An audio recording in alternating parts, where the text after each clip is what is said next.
What is going on, Casually FC? Welcome to another match review for Newcastle 4, Chelsea 1. I am accompanied here by special guest Steve. If you don't already know Steve, check out his channel and all that fun stuff.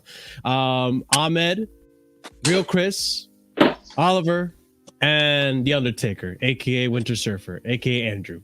So big up to the panel, big up to all of you guys in the chat. If you haven't done so already, before we go ahead and start this review, which is going to be a popper for sure, explosive one, we'll say that. Actually, I don't know what I'm saying anymore.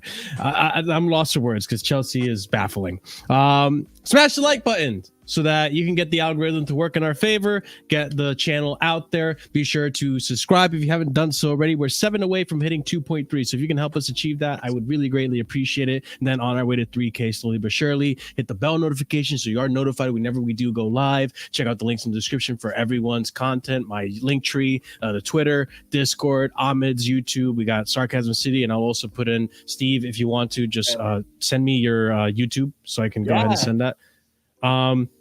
I'll put that in the link as well. And yeah, guys, leave a comment down below. Let us know your thoughts on the game.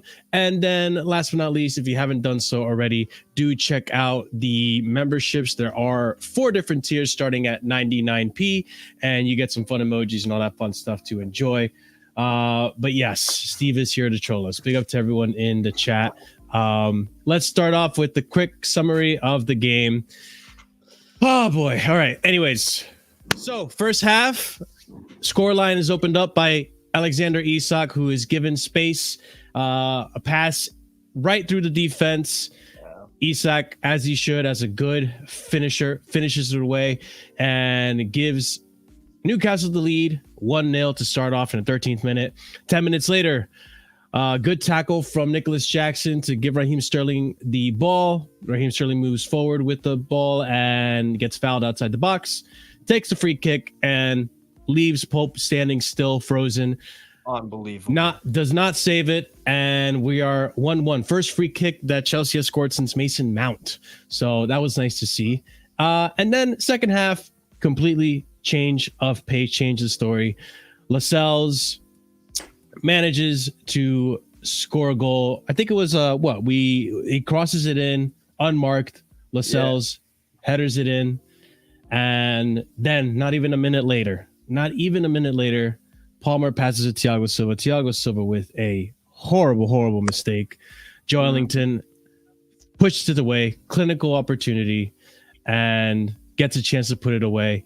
And then last 10, maybe 20 minutes later, Anthony Gordon gets the best out of Badiashile, puts it right at the very side netting.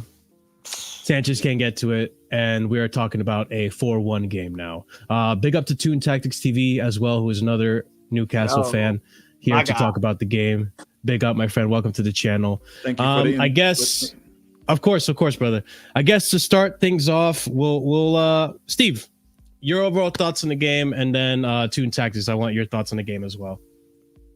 Yeah, I thought the Isak finish was really nice. Bad defending from you guys in terms of Cucurella, not just having the awareness, but Isak, right place, right time. The composure of the guy is the standout quality of him, because it's like he's such a big dude that like he doesn't look like clunky and stuff. He's very smooth. When he finishes, it's just he's just so composed and good finish. Really nice goal. Your goal was outstanding. It was a mistake that we screwed up and gave you the free kick there. So I don't think Pope could have done anything with that. The wall was, I didn't have any complaints. Just a brilliant goal. That's what happens sometimes in football, right? A lot of goals, pretty much almost, I don't know, 8 out of 10 goals there's a mistake. You could blame someone in it. But that goal from Sterling was just a phenomenal knuckleball strike. That was a great goal. And that halftime, I was going to say, Steve. Yeah, go on. You remember the last time he scored because you watch a lot of games. Remember the last time Sterling scored a free kick? Because I ain't seen one in a while. I can't remember off the top of my head. What about you, Phil? I don't see him score free kicks fair. That's why I was so surprised how good he took it. It might be the first or second in his, I can't remember. Yeah. I can't remember. But yeah, great goal from you guys regardless. Like, Jesus. Can't do anything. And in the second half, we started off. You had that one Reece James free kick where that went wary. That was a Lascelles error. One of the two in the game that he made. Other than that, he was good. He was good. And the header goal that we scored. After that, I thought it was an onslaught, for lack of a better term. Like, we weren't even amazing. We just your heads went down in some aspect, I think, after that. And we just piled it on. We piled it on. And again, I said it backstage. You aren't the first team we're going to do that to at home this year, and you won't be the last. Because that's what happens when you come and play us in St. James's Park. We have that fear factor back at home that was missing for a few years. Outside of an odd, we beat a top 6 team 1-0. So we have that back, which is awesome to see. And we're scoring goals. The second highest scoring team in the league behind City. So that's really good to see. So, yeah, I'm very happy. I thought we were going to lose, not because of the injuries, because of the fact the form. But then the form don't really matter once it's the international break.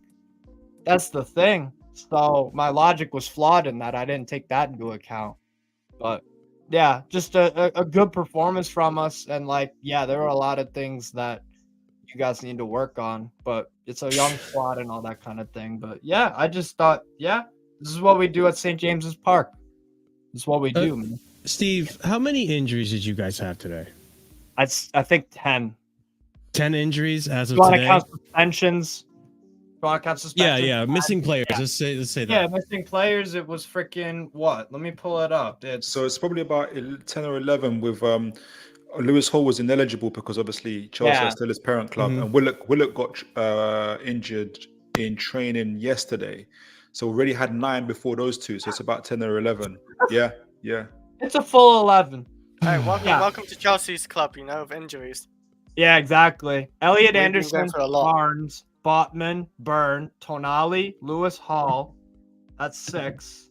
Target, Murphy, Almiron. Oh, Almiron did play. He was there. Nakio, Wilson. That's 10. I just looked. Yeah, you actually have more injuries than us right now.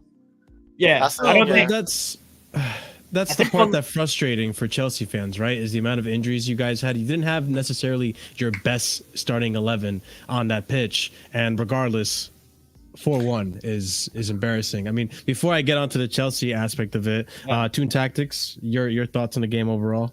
Thank you so much. Yeah. Thank you so much for the invite as well. Great to be on here. Great to see you guys. Yeah, I don't think even 4-1's embarrassing anymore. Losing 4-1 to Newcastle is embarrassing anymore. I think people just got to take their lick, their lick and keep on ticking. I don't mean to say it in terms of any kind of chest or anything. I know where we came from, what we are, but when people say, you didn't lose 4-1 to Brentford, it's not like you lost 4-1 to any other team at mid-table.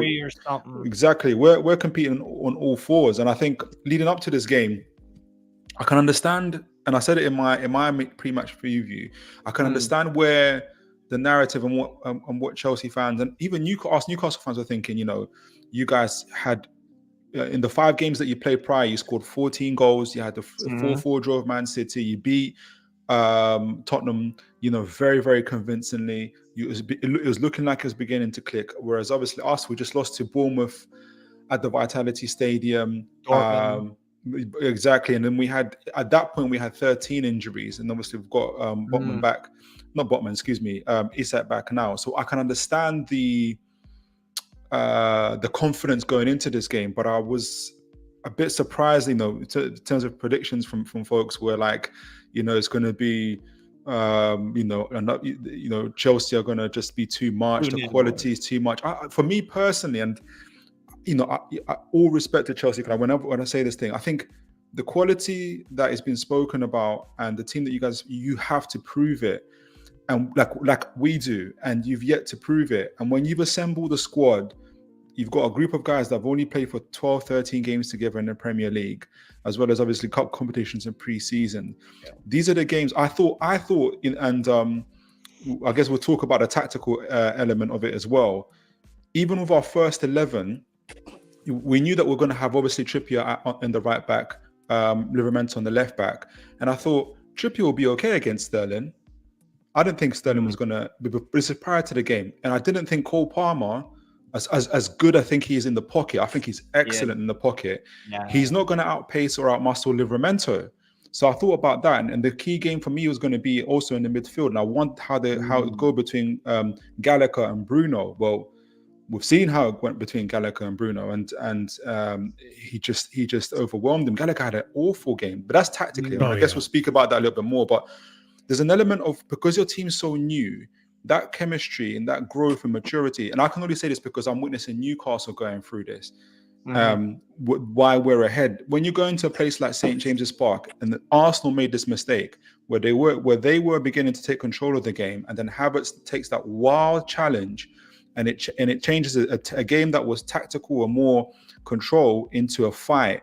And Newcastle's the wrong team it's like a boxer who can box but then chooses to fight a brawler, and things like that. You don't pick a fight with Atletico Madrid, for example. That's exactly it, and I think that's what happened. And so I mean, obviously, I'm sure we'll go a little bit more into the tactics of the game. But I was really, for me, obviously, this is probably one of the proudest moments of this season. I know that we beat PSG 4-1 and things like that. That was a fantastic night. But I'm really, really happy. Obviously, I didn't mention Lewis Miley, 17 years old. People are still calling him Millie or Miley Cyrus. I don't know who he is, which is fine, which is good. But people are getting to learn who he is now, so it's really good to see him step up. But that's my thoughts on it so far. Ahmed, I know you definitely have a lot to say. So, oh Jesus, big up Flawless. I got Flawless. Apart from Ahmed, well, Ahmed has some choice words, I'm sure. I don't think Ahmed's so mad that I don't think he's even mad anymore. I feel like that's where Ahmed's at right now. So, Ahmed, I'll let you cook, man. Go ahead. Ahmed's muted. My apologies. But I think with Chelsea, I'm kind of like numb to losses. So I'm just used to it at this point. So don't really get angry or don't get mad. I just like to look at the game for what it is. And for me, it's kind of like, I think the word I like to use is just like, it feels like the team. There's a clear lack of immaturity, if that's what I would like to. Right. And the thing, because you look at like some of the yellow cards we took in that game, some of the fouls we made, particularly I would say in the second half, where it seemed like we were starting to try to we were trying to gain some level of momentum, but then we had that place in time where essentially you guys were getting set piece after set piece after set piece, essentially. Did you see you guys? Oh my god. Did you see the incident with Reece James and Jason Tyndall? Did you see the part where, because Thiago Silva was trying to, I don't know if you see, Reece James was about to take a free kick, and then he looked like he was arguing with someone on the sideline. It was Jason Tyndall, and that's the maturity that I think you're speaking about. Exactly. He's thinking more about his personal beef with Jason Tyndall rather than trying to go and win the game. And I think you're captain now. Reece, you're captain now. Reece. One thing I'm going to talk about him later, by the way. This is something that I previously banged on upon, which is that barring Thiago Silva, Sterling, and maybe you could say this Arsenal because he's around about the age of 25 and in Nkuku, there's not really, in my opinion, it's not really a mature squad. They're very young guys, young players. They need some level of direction. Now, part of that obviously is on them. I would say, of course, to realize and understand, get to that level of this is a game. You need to focus on the game itself. Don't be making these harsh mistakes. Constantly be awake and on the clock. And also part of it also is the manager, in the sense of that he needs to also make sure to be able to instill that sort of thing into the players as well, whether that be obviously with the fines, whatever you want to call it, stuff that his tactics on the pitch as well. But that's a two-pronged situation, I would say. But the reality is, if you're just going to be honest about it, our attack was not great at all. Jackson wasn't that great. Palmer wasn't that great. Sterling, obviously, barring the goal, didn't have that much. He had moments, and then he didn't have his moments, which I always talk about, consistently inconsistent. You know what I mean? There's another word I like to use, but, today, professional. There's a professional word for that one, But, obviously, the midfield, I think, obviously, putting in Ahmeds in such a big game, it's a big decision, but it was needed because of Caicedo only coming in yesterday. I felt like he had a. So did Joelinton though. So did Bruno. I was going to say. But the problem, I don't know why he did that, but he chose to bring Ahmeds and put his trust in it, which is fair enough, right? Ahmeds, for me, I have like some level of like high standards. I for like him. him. Yeah, I like I him think too. he had a good. I think he think it was all right, but the problem was because he was playing next to Gallagher, who was not. He was having a very very subpar game essentially. Terrible. It wasn't helping him out essentially in the fact that he had to then try to look after what Gallagher was looking after essentially as well.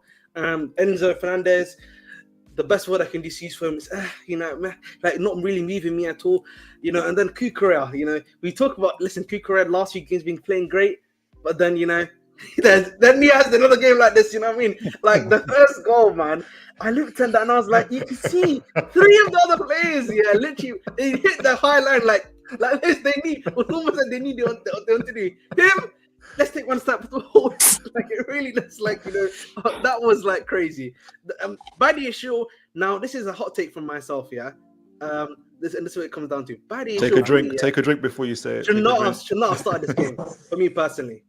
Actually, should not have started. I would have waited until after United in 2 weeks, because then after, In hindsight, I agree, but keep going. Yeah, because essentially after that we have lower table teams essentially to face, and then that would have been the perfect opportunity to reintegrate him essentially into the team. Who started ahead of totally Badiashile in the last game? Totally false. That's my opinion, but you can No. So to answer Toon Texas TV's question is usually what we would do in the back is have Thiago Silva play in Thiago Silva would play in Badiashile's place, and we have the Sassi to the right of him, and then Levi Colwell has usually been playing left back. Is the Sassi injured? No, he's not. He's fully fit. Has he been playing well or badly? Why was he replaced? Sassi's been fine. He's been playing well, but if you listen to the Chelsea fan base, he's been our worst centre back. And look what happened when you removed him. Yeah, He's been fine. I think he's been pretty good. Right. You guys. I do want to give Andrew an opportunity to tell me what he thinks about the game, but also like with the Badiashile thing, just if you want to build off of this, Andrew, I feel like in hindsight now I see that maybe that Blackburn game really wasn't the best way to gauge his match sharpness, and I feel like he has to be responsible for at least 2 of the goals today, and maybe he's not as sharp as we thought. We got to remember that Blackburn Rovers is lower division team. But go ahead, Andrew. Maybe you also give him minutes in other games instead of playing against Blackburn and not playing him in other games and then throw him against. Shouldn't have been playing Newcastle. I would have given him minutes against Brighton. Maybe give him minutes and build up, and then Ahmed wants to wait till yeah. Manchester United, so he goes 2 months between games. No, but I get the point that you're making, Andrew. No. But the problem is, bro, he's had the last game he played was Blackburn, and then we just thrust him Right, into and I told you, hindsight, and I said to you, and you said no, don't do this. You need to build up his minutes, but you said no. Let's wait like 6 weeks after between games. We saw what happened though, and then zero throw him minutes. in. What would be I do agree with you about that. Yes, because he's not had the minutes that he should have had. But again, And build up. I hear you, but it's this Newcastle, bro. Like that's the thing. We're facing. I know. We're facing, I'm not what I'm saying to you is you don't give a guy like 4 weeks between games starting against Blackburn and Newcastle. He hasn't even got any minutes between those games, and he's been fit. Yeah. All right. You build up his minutes. You don't throw him in, and you certainly. And by the way, let me just say this right now: Thiago Silva was a disgrace today. You got to be before me, man. Absolutely, and you didn't even mention him. Yeah. I'm gonna get to him. You mentioned everyone else. I was doing You mentioned Very nice. You did your usual Sterling take, which doesn't work anymore. You didn't even mention Thiago Silva. I didn't get Thiago Silva. Remember, I got to Badiashile. The reason Badiashile looked crap today is because he had to play with Thiago Silva. Why are you playing a 39-year-old centre back with a guy who's got no match fitness? And by the way, Chelsea fans, you can't blame Disassi for today, can you? He wasn't even on the pitch. You can't even do that today. By the way, before I go any further, let me just preface this before I go any further and say Newcastle totally deserved this victory. There's no VAR shit or referee crap or stuff like that. They totally deserve it. So I would just move on. Listen. I'm done. I'm tapped out. I'm done. This is now 7 years in a row where we just completely are shit. Yeah. Okay, when it comes to, in the league, I want everyone to do their research. Take Eden Hazard out and a magical Champions League run, and our defenders not scoring. Our league form has been shit for 7 years. It's average. It's average. I tell you, this was like when we played Sheffield United and Frank Lampard. Some of the defending today, absolutely. I mean, to actually go 2-1 down is fine, but then concede a minute later, you're a disgrace. Yeah, Absolute disgrace. Bro, it was a Every single play assist for Thiago Silva. Thiago Silva. I mean, like, you can't, like, he's one of the most protected players in this fan base because people are like, oh, I was so glad Thiago Silva chose to play with us. No, motherfucker. you chose to, we allowed you to play with us. But you can't criticize We pay him to Thiago play for Silva. Yeah. We're so lucky. We're so lucky Thiago Silva played with us. Like, we didn't have frigging world-class defenders before he came and joined us. Yeah. We're the ones who gave him his Champions League, not Milan or PSG. And he went off in that final as well, if you remember. He got injured. Christensen. He got replaced by Christensen. Yeah, So, he did. Let me go because I don't want to just. I was gonna say, Andrew, do you think like it's just like Chelsea fans to protect him because how good he's been over the years? Yeah, because they've got. I think that's how it is. It's not just this fan base. Fans are just cucks. Yeah. Some fans are just cucks for players. They're just cucks. Honestly. Oh, his wife is good looking. She says nice stuff about Chelsea. Okay. I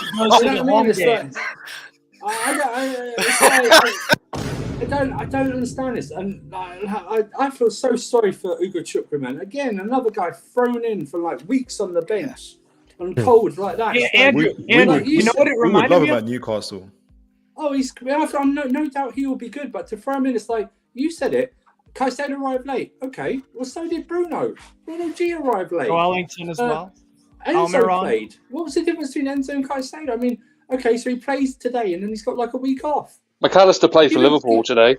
Give him so he's played today. We don't play till. By the way, we don't play till next Sunday, not next Saturday. We're up because Brighton play on Thursday, so we play next Sunday afternoon. Okay, so give the players then, no matter what happens there, give them 2 days off. Give them 3 days off. Come back on Tuesday and go all over it. And so you got 5 days of training. Listen. To everything. Listen, I read a report today, and you'll probably bring it up later. I don't know who did it, but Darko retweeted about the guys that the owners are still looking for Champions League football. Are you out of your mind? I saw that, bro. Out of your mind, Champions League football. Why would you want to? How are you going to get Champions League football? And this isn't against Jackson, by the way. When you haven't got a recognised number 9, and your goalkeeper's not even, it's not good enough, and you don't have a recognised left back, but you think we can get Champions League football? Are you insane? Yeah. And let me just finish this up. Reece James. Absolute clown. Absolute clown today. How can this guy have the temperament when he didn't have the captaincy, when he got booked in the first half of the Bernabeu away in a Champions League match, has enough temperament to pocket Vinicius and not make another foul, but somehow gets upset away at Newcastle? You want the captain's armband, then you take the responsibility with that armband. You lead by example. Listen, Joe Linton may have done something, but it's gone. It didn't. It wasn't punished. Do you know what I mean? You move on. You move on. You don't get wound up. You just lead by example. Honestly, I said it before. I said it when we lost to Brentford. Whoever's old enough, Sir Alex Ferguson made a great comment. It was like when they did a documentary about the treble, and he was talking about Liverpool. So it's Liverpool back in late 90s, not Liverpool now. He called them big time Charlies. He went, we're going to beat these big time Charlies, and these are what these guys are. And I'm not even using the excuse of them young and everything. Why didn't their heads go down when they went 1-0 down to Man City 2 weeks ago? Why didn't their heads go down then? That was their ego, isn't it? That was their ego because they thought because whose Ferrari's better than whose type of thing. This team loves being these players love being underdogs and love not taking ownership. That's what they love, and it's been happening for 7 years. It's been happening for 7 years since we won the title. They love being the underdogs and not taking ownership. Utter crap. Before we go on to Chris's takes and Oliver's takes, Smash up the like, people, just like Manju said. It does help out the channel. There's almost 60 of you watching.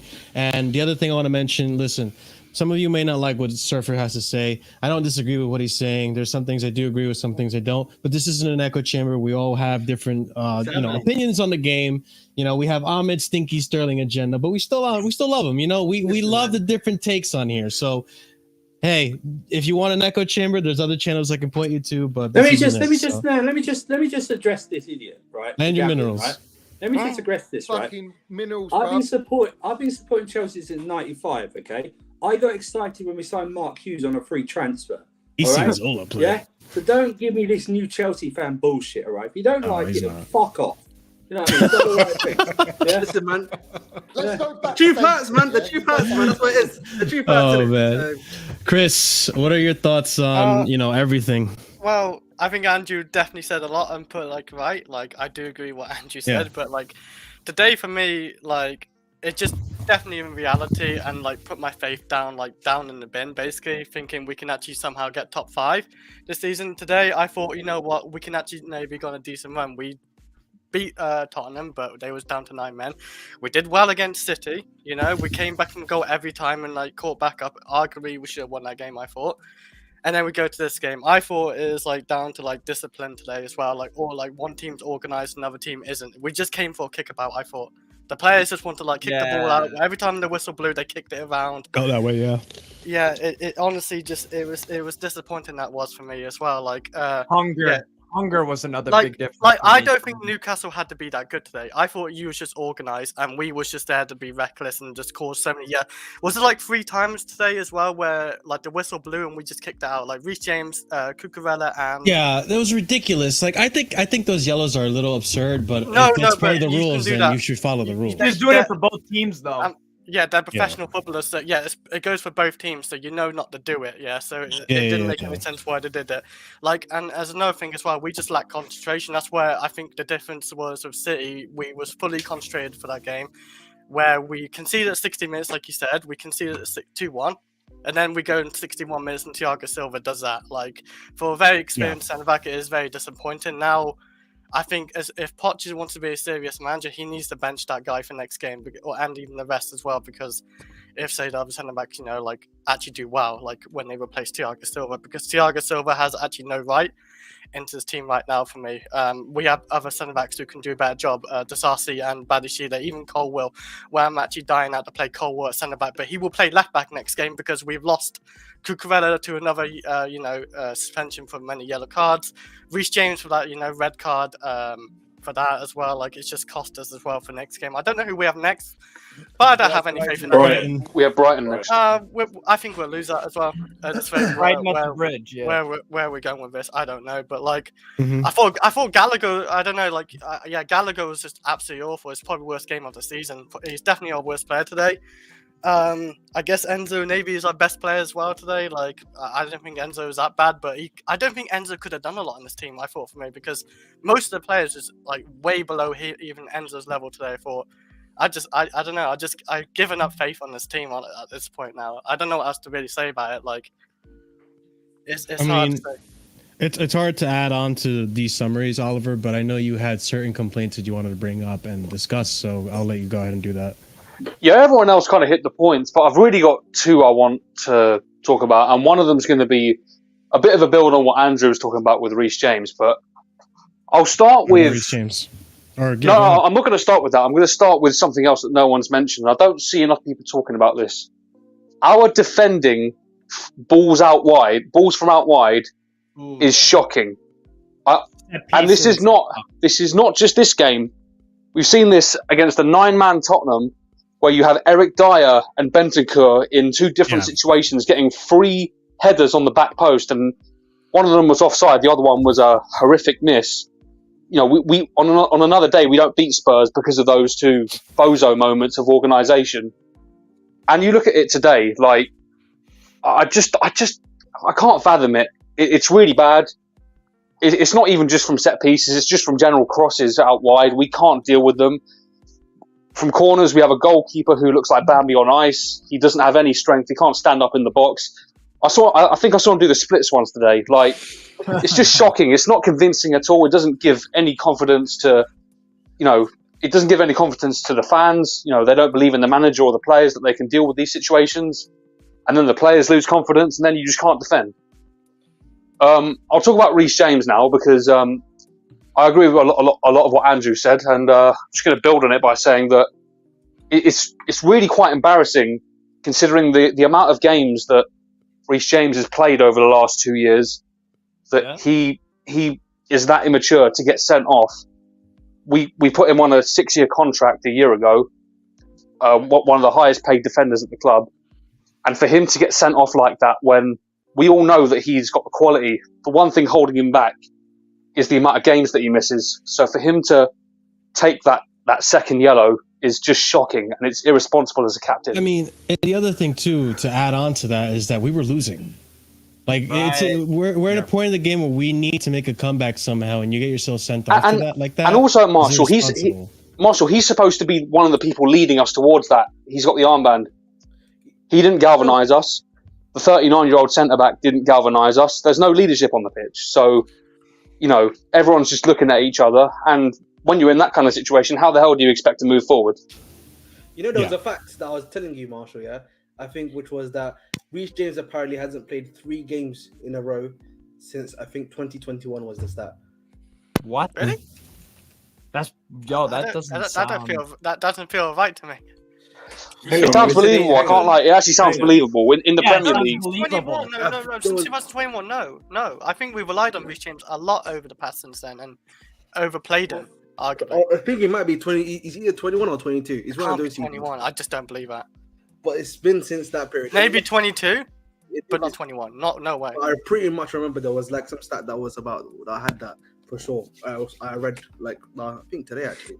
I've got a question for Chelsea fans in terms of especially the older guys, probably from my generation. I remember obviously the time when Abramovich took over, and I look at Chelsea from a point of view of from that era when you had. I know things have changed, but that's the kind of regard I have. But you had a very clear leadership structure, especially on your field when you're talking about Lampard, Terry, Drogba, and everything flowed through that. And I always sense that in terms of this new ownership, they've forgotten all of that, and they kind of assign players in terms of ability. I noticed from even when you had that draw with Man City 4-4, and when it was 4-4, and Cole Palmer took that penalty, there was a little fight before that where Sterling went to take the penalty, but Cole Palmer took it, and then Enzo then further kind of backed up Cole Palmer as captain and overall Sterling. Now Sterling's the elder statesman out of all of them. Cole Palmer's the new boy, and Enzo is although he's an accomplished player to some degree, he's won the World Cup, but he's still a very young captain. And I always thought that's a real imbalance there. But obviously you won the game 4-4, and sometimes not won the game, excuse me, you drew the game 4-4. No, I didn't do that on purpose, by the way. I didn't do that on purpose. No, you would have thought we'd won it. You would have thought we'd won it, by the way, people. It was drawn 4-4, but I thought maybe that kind of overshadowed that. And I've always been wondering about Chelsea's kind of leadership structure, the chemistry, and what's that like? And when you guys are talking about what's happening on your wings and in your midfield, and I think Andrew said about not taking responsibility. Is there? Do you think that there's that vacuum? And do you think Pochettino or anybody in the club is looking at it? How do you kind of fix it? Is that even a focus, or is it because all I hear is once we get a striker, once Nkuku's get back, it's more to do with the quality of the player rather than the substance of the character? Character. No, I 100%. Andrew, before you go, I do want to hear Alex's thoughts on this because he just joined us, and then by all means, sweep up from there. Good up, everybody. I didn't listen. I was on most stream earlier, so I didn't know what. I couldn't repeat it. Big up, Andrew. I haven't talked to Andrew in a long time. No, big up, mate. I like your new background. So. Yeah, I like it too. Anyway, like I said before, everywhere, I'm gonna start with the manager decision.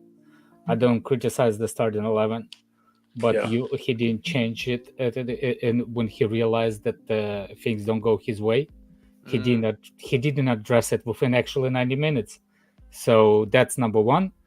Number two, even if you decide not to play the way we've been kind of successful previous couple of games, he decided to change it, and that was my number two word that I actually kind of think like, Poach, what the hell? And number three, I don't know how to say nicely without actually use the lack of vocabulary that I already have in English. Oh dear. So to see players behave like pussies, it's kind of hard to address the actual situation. Like you're gonna go like blame Jackson for not hitting one time in the goal. Yes, you can blame that. The problem today was not only Jackson. The only player that actually could say decent, it was actually Enzo. The rest of them can go shut themselves. Seriously, if you don't hear the click, that means there is no resistance. Stop when you hear the click. That's my point. Yeah. Like the click is your cue to stop it. Mm-hmm. My frustration with the whole play, and it's like we didn't even bother. Like people saying that we already have a young squad, but we have some kind of leaders. Thiago Silva, somebody said he's a captain material, but I didn't see him today. I know for a fact if it was John Terry on the field, as much as how you can compare him to any other, like you don't like him for the personal reasons, I understand that. But if like John Terry will have put the stop to it, he will not allow 2-1 down and you kicking the ball out. Why? And you're supposed to be Sterling. You're supposed to be one of those mature players. Sterling kicking the ball out. Like you know you're going to get yellow. Yeah. James is supposed to be the captain. I know you're young and inexperienced, but I don't care. John Terry was young. He's a leader. Yeah. He won a league title. That's the difference.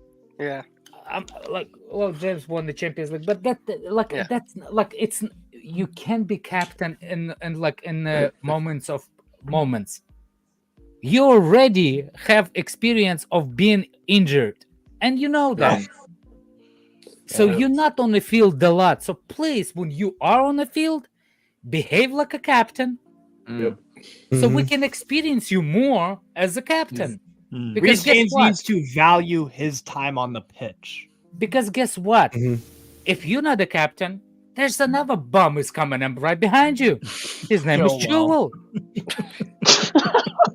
Oh no! You see what I'm saying? Like, you can't help yourself, but it's like seriously, it's a Special Olympics. Can you imagine? Like, no, it's like, can you imagine the thought process? You know, like, you know what? You know what will be funny? See special, like, it's like one of his one of the comedians says like, who first decided? You know what? Let's raise those people. Yeah. And that's how we like. This is my process. Like Pochettino, how did you come up with idea to put those two as the captains? Yeah. I said to you, didn't I? I said to you when he named him, I said to you, who's the third and fourth choice? I said, who's that? You guys genuinely could use a not exactly Kieran Trippier because he's ours, but like someone like that. Well, it's like that. That's exactly what I think, though. It's that was our first signing, I believe, under Eddie Howe. Yeah. But you know the thing about Reece James is that you would think he would go, I've got to build my rep back up. Yeah. Because essentially for the past 2 years I've been injured. So people are doubting me now because of my injury record. Now I've asked for this Chelsea captaincy. There's no doubt he put his name forward for it. You know what I mean? I've asked 100%. For that. I am with Mount gone, I am essentially the face of Chelsea. right? I am the Cobham graduate. Andrew, I will go step forward. I think he got his pay based on assurances. I think you're right. I think it was in there. Whether it was the following season, whether it was the following season or whatever, I think a clause was in there that I eventually become Chelsea captain because I get all the whatever the shit comes with it. But just fact based on alone that for the past 2 years he's essentially not played a lot of football, right? He's been injured and stuff like that.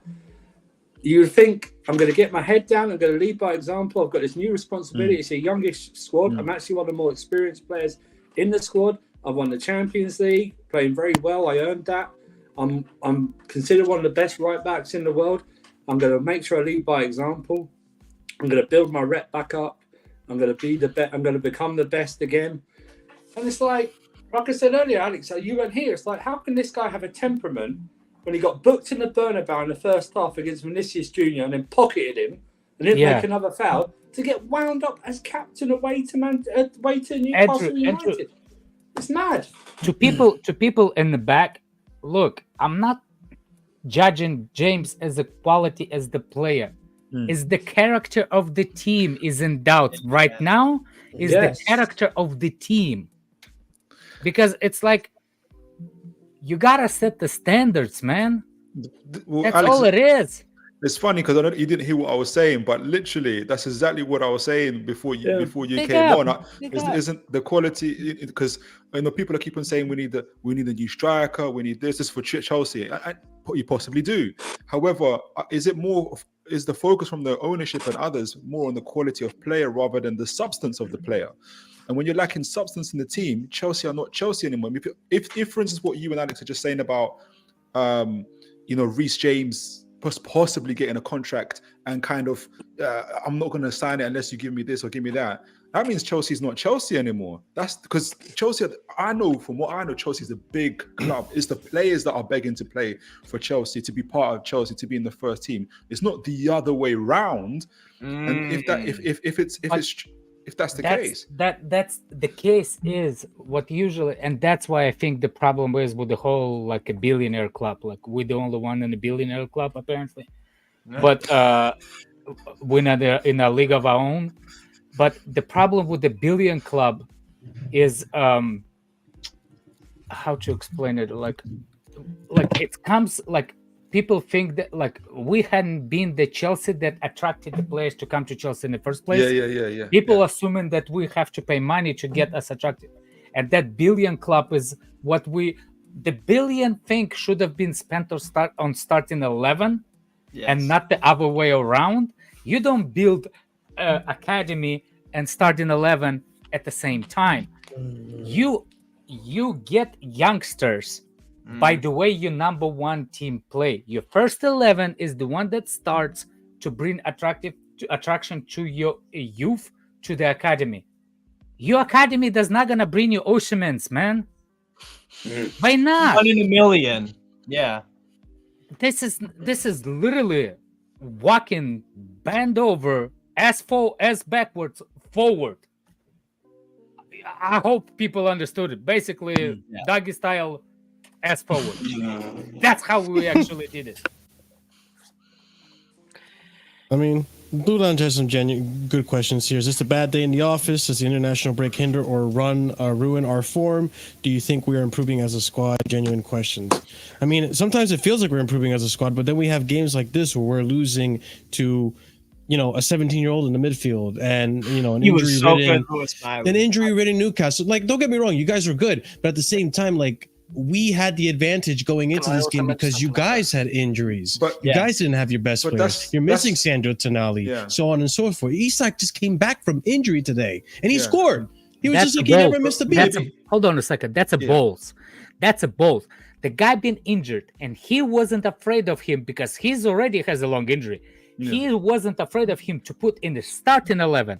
But Abozo was afraid, make sure Caicedo flying on a private jet, he didn't get his legs to masseuse by masseuse. His masseuse wasn't massaging his legs. Our guy changed the whole system because Carney Chukwuemeka got injured. That's the difference. I can't get over that, man. I cannot get over that one, man. That is the Carney Chukwuemeka one is mad. But I was going to say, I was gonna And say that's about the form anyway. Like, there's literally no form with Chelsea this season. You can go past like the few games we've had, like where we beat obviously like not Crystal Palace, Brighton in the Carabao Cup, then we beat Fulham, and then we obviously beat Burnley, but then we draw to Arsenal, and then we lose to Brentford 2-0.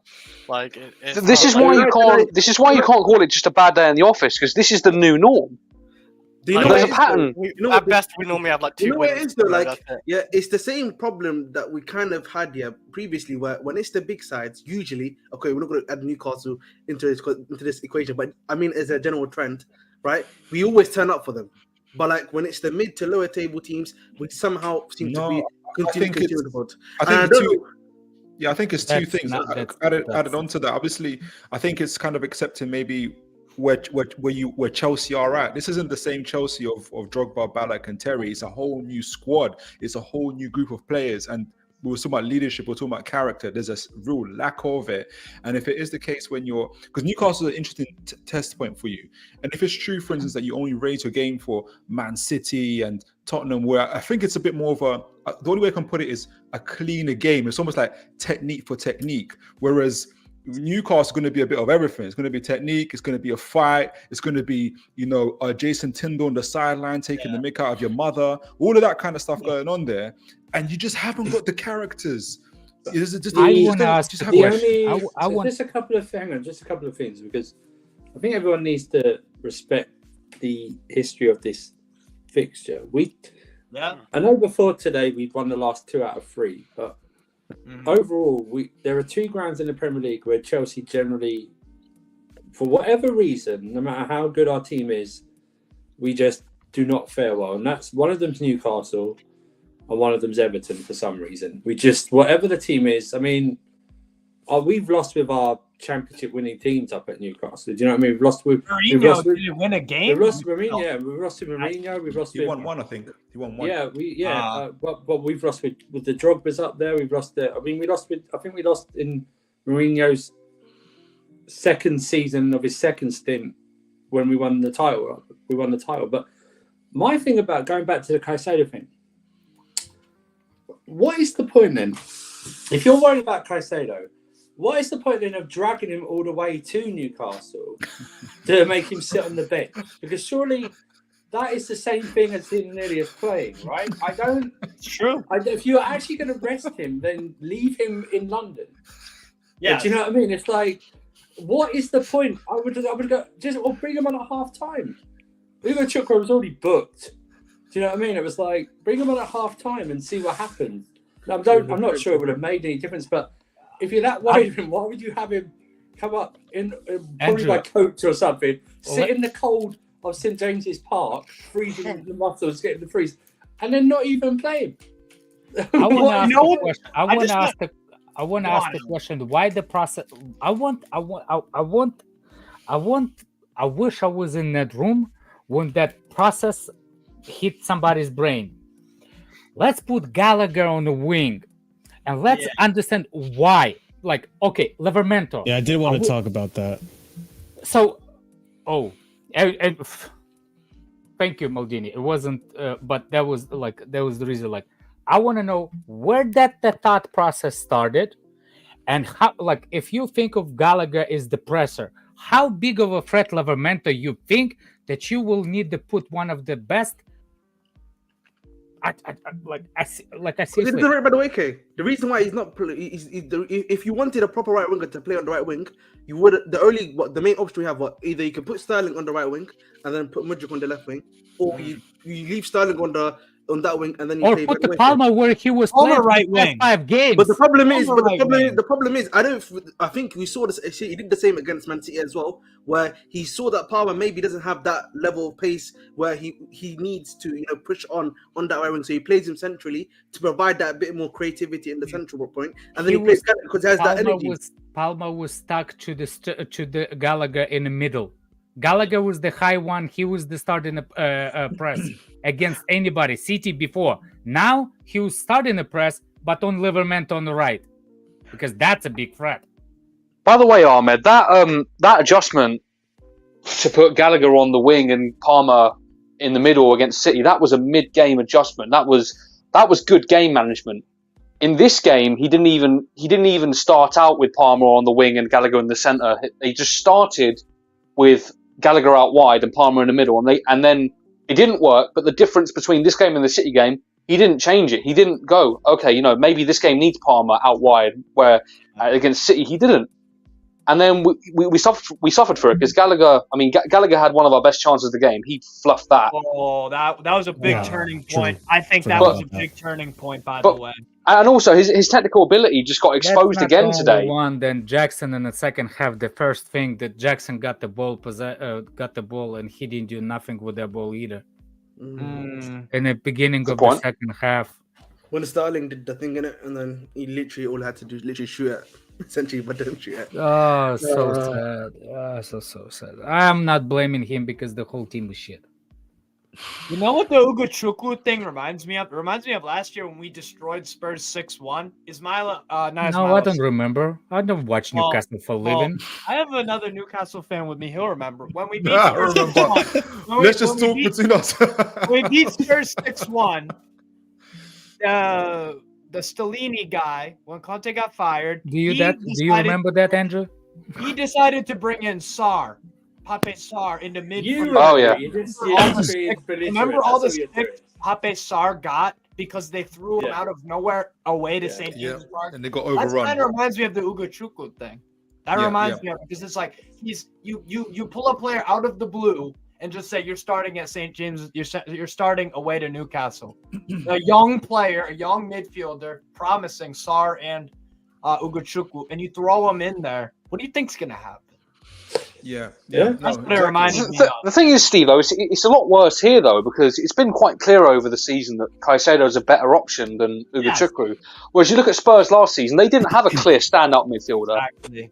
So that's why it's just so much worse in this situation. Especially when you're going to bring him on anyway.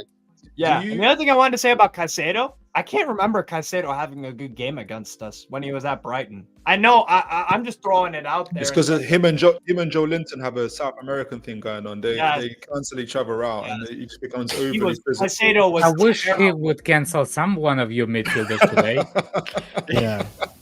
I was. What did Ugochukwu did? I don't. Did he cancel anybody in the midfield? I wish we had somebody canceled today because y'all went through the midfield like nobody's there. It was pathetic. His positioning for the first goal as well. He was standing next to Badiashile. I don't know what the hell he was doing there. I want to address one thing. There's a questions being asked about the whole situation with Colwill as like the reason why he's in the team because the height and blah blah blah. So on the set pieces. I do notice that we do concede a lot on the set pieces, and I do want to address another situation. I don't think the height is the problem as much as the whole defensive situation is the defensive structure on the set pieces at all. For some reason, Chelsea we win in the first ball, but for some reason we become blunts the minute that we try to clear. Like all of a sudden, with Paris Hilton, we're looking at the like a deer in the headlight. Like we don't know what to do. We don't anticipate that shot. What's his name? That pass from Milo to that kid. If you will find that picture when the pass was, look at this one. Yeah, the first goal. The first goal. Even before that, before he got the pass, you will see Chelsea's line so far away from those four players. It's like, who are you defending there? It's like 5 players supposed to be covering 1 player. Look at everybody's eyes. No one's looking at Alex Isak. Nobody is looking at Isak, but I think Silva's even looking away. Nobody's That's looking not at what I'm Alex asking, Isak. Steve. I'm asking about the defensive structure of the Chelsea team. I don't need to look in the eye test. Eyes. Look at his eyes. I can see the 3 megapixel. I'm saying your defenders. Nobody is looking. My defenders are standing in a line. Do not anticipate that the ball is where. I'm talking about a couple of frames before that, actually. Like, you know what I'm saying? Like, if you will look at it, look where's the Chelsea and where the players are. Yeah, it was so Look deep. at all Look the at space. Mm, Ugochukwu's over here. Look, Body even the guy shield's that's trying on to the come side, up. the Newcastle guy on the side. This as is well, the problem with Ugochukwu in this situation. Darlington. He should be in line with Enzo near the edge of the Yeah. box. Yeah. You know what's That's crazy? why, like, I can't get too upset about Cucurella in this situation because he was close to the defender too. But you see how this player is wide open because that's Cucurella's man, so he went to run for him. This was supposed to be Badiashili's man, Isak. So You know I can't what's get too crazy? upset I'm actually about surprised- Cucurella on this. But Badiashile has to jump forward because Ugochukwu is Yeah, not in the yeah. midfield. Yeah. Yeah, exactly. Yes, step up. Yeah. One thing about this goal also, I was actually kind of, I didn't even realize it, but like with this still shot, Miley could have had a pop, but he was smart enough to be like, nah, there's too many guys in the way. Just It was 'cause well disguised. It was a very well disguised it was pass. super nice weighted pass. And this turn from Isak, oh my God. The first touch, the spin, and oh man. Cucurella looked like he just seen Isak for the first time there. He's like, whoa, where did you It looks come like from? a very poor But again, lack like of it's communication like right there, this is 'cause what he- happened. that's- This is what happened. But to that's the Cucurella last game, communication. too. No, Yes, hold it on a Yeah, is. it's second. communication. It is. But that's the communication. You like as much as you want. Like, who's the new player in that situation? Which one? Badiashile. Badiashile. Badiashile. Yeah. That's the whole point. Cucurella looks like that because he doesn't know that Badiashile is going to move out like that. Exactly. That's the reason. So Cucurella's actually the reason he thinks that Isak's being double marked because Badiashile's there as well. So the reason Cucurella is not moving is because he doesn't know Badiashile's moved out or is going to move out. He can't react in time because he was beside Badiashile, he was beside Isak. So it's like I don't know. It's just frustrating. So frustrating. It's frustrating because like this game for sure, absolutely for sure, makes me realize, like we almost covered the cracks with Man City because we neglected to realize that we conceded 4 goals against Man City. That's what I said, but I was we're called not a hater. sound. That's what I said, but I was called a hater. But Yeah. I was just I mean, looking it's at good who that we are- made a comeback, Yeah, 3 of course. times in that game, but we can't do that every game. We have to be more defensively sound. In this game, Newcastle for The sure only- exposed how defensively sound we are not. The only thing with the new Man City one's a penalty, and one's a heavily deflected shot. Oh yeah. Of Thiago Silva. And that So- penalty was heavily disputable considering so the shirt balls of Haaland. The only other one, and it's the same thing as Man City's equaliser for half time when Akanji's by himself. I don't know. Funny enough, my conspiracy theory is that for some reason we're doing zonal and man marking at the same time, and I've never seen that before in my life. I can only explain that Akanji goal speaks of man marking and zonal marking at the same time. That's the only logical reason I can give it. By the way, it If wasn't you look at direct Akanji, free look kick. how free Akanji is. All the other defenders are over to the side like that. They're marking each other or that, and he's by himself. I can only think it's that. It's amazing. I think it's not zonal or individual. It's Ray Charles defending. It's Yeah. zonal. That's what it is. Jesus Christ. Trying to see if I can find the second goal because And it's people are just like, baffling. my problem is people keep thinking that if you keep adding the defenders in the box, it's gonna make you improve. It actually doesn't. It statistically tells you not to, because if you think that exactly same frame, there's more defenders in the tight space than it should be, because they go into They get their in each other's way. instincts. They get in each other's way. Instinct. They're too clustered. Instinct.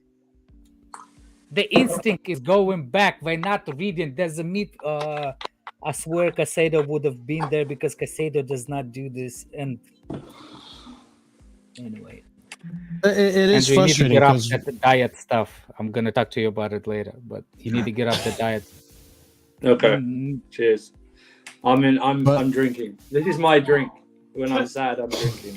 Oh, okay. I'm drowning my sorrows. Yeah, this is it. I don't know if Not you know what alcohol, that yeah. is. Don't worry, I'm not in a while, so this is Don't do it this- too much, um, man. That's a Yeah. slippery slope with drinking and Slippery depression. slope, yeah. When they're done Then now. get on the proper sugar stuff, I'll be fine. So, you know. Chelsea last No. year. Actually, That's the I'm last talking season. about the diet part. Is actually new study showed the diet actually the reason why you have Actually, no, you're right. It's actually worse. Actually, diet. worse. You know, Yes, yeah. because No, you're it's a right. fake to. That's why I went for the hard stuff. That's why tonight. That's what I I did. I actually had a question. Are you guys surprised Isak started for us, considering we have Paris Saint-Germain and Midweek? Yeah, if I knew the Isak is Yeah. going to start, I wouldn't say that the Chelsea gonna win 2-0. What am I? Maybe You- Newcastle's maybe kind of given up on the Champions League. But 'cause- that was my thing though when I was ranting this afternoon on Twitter.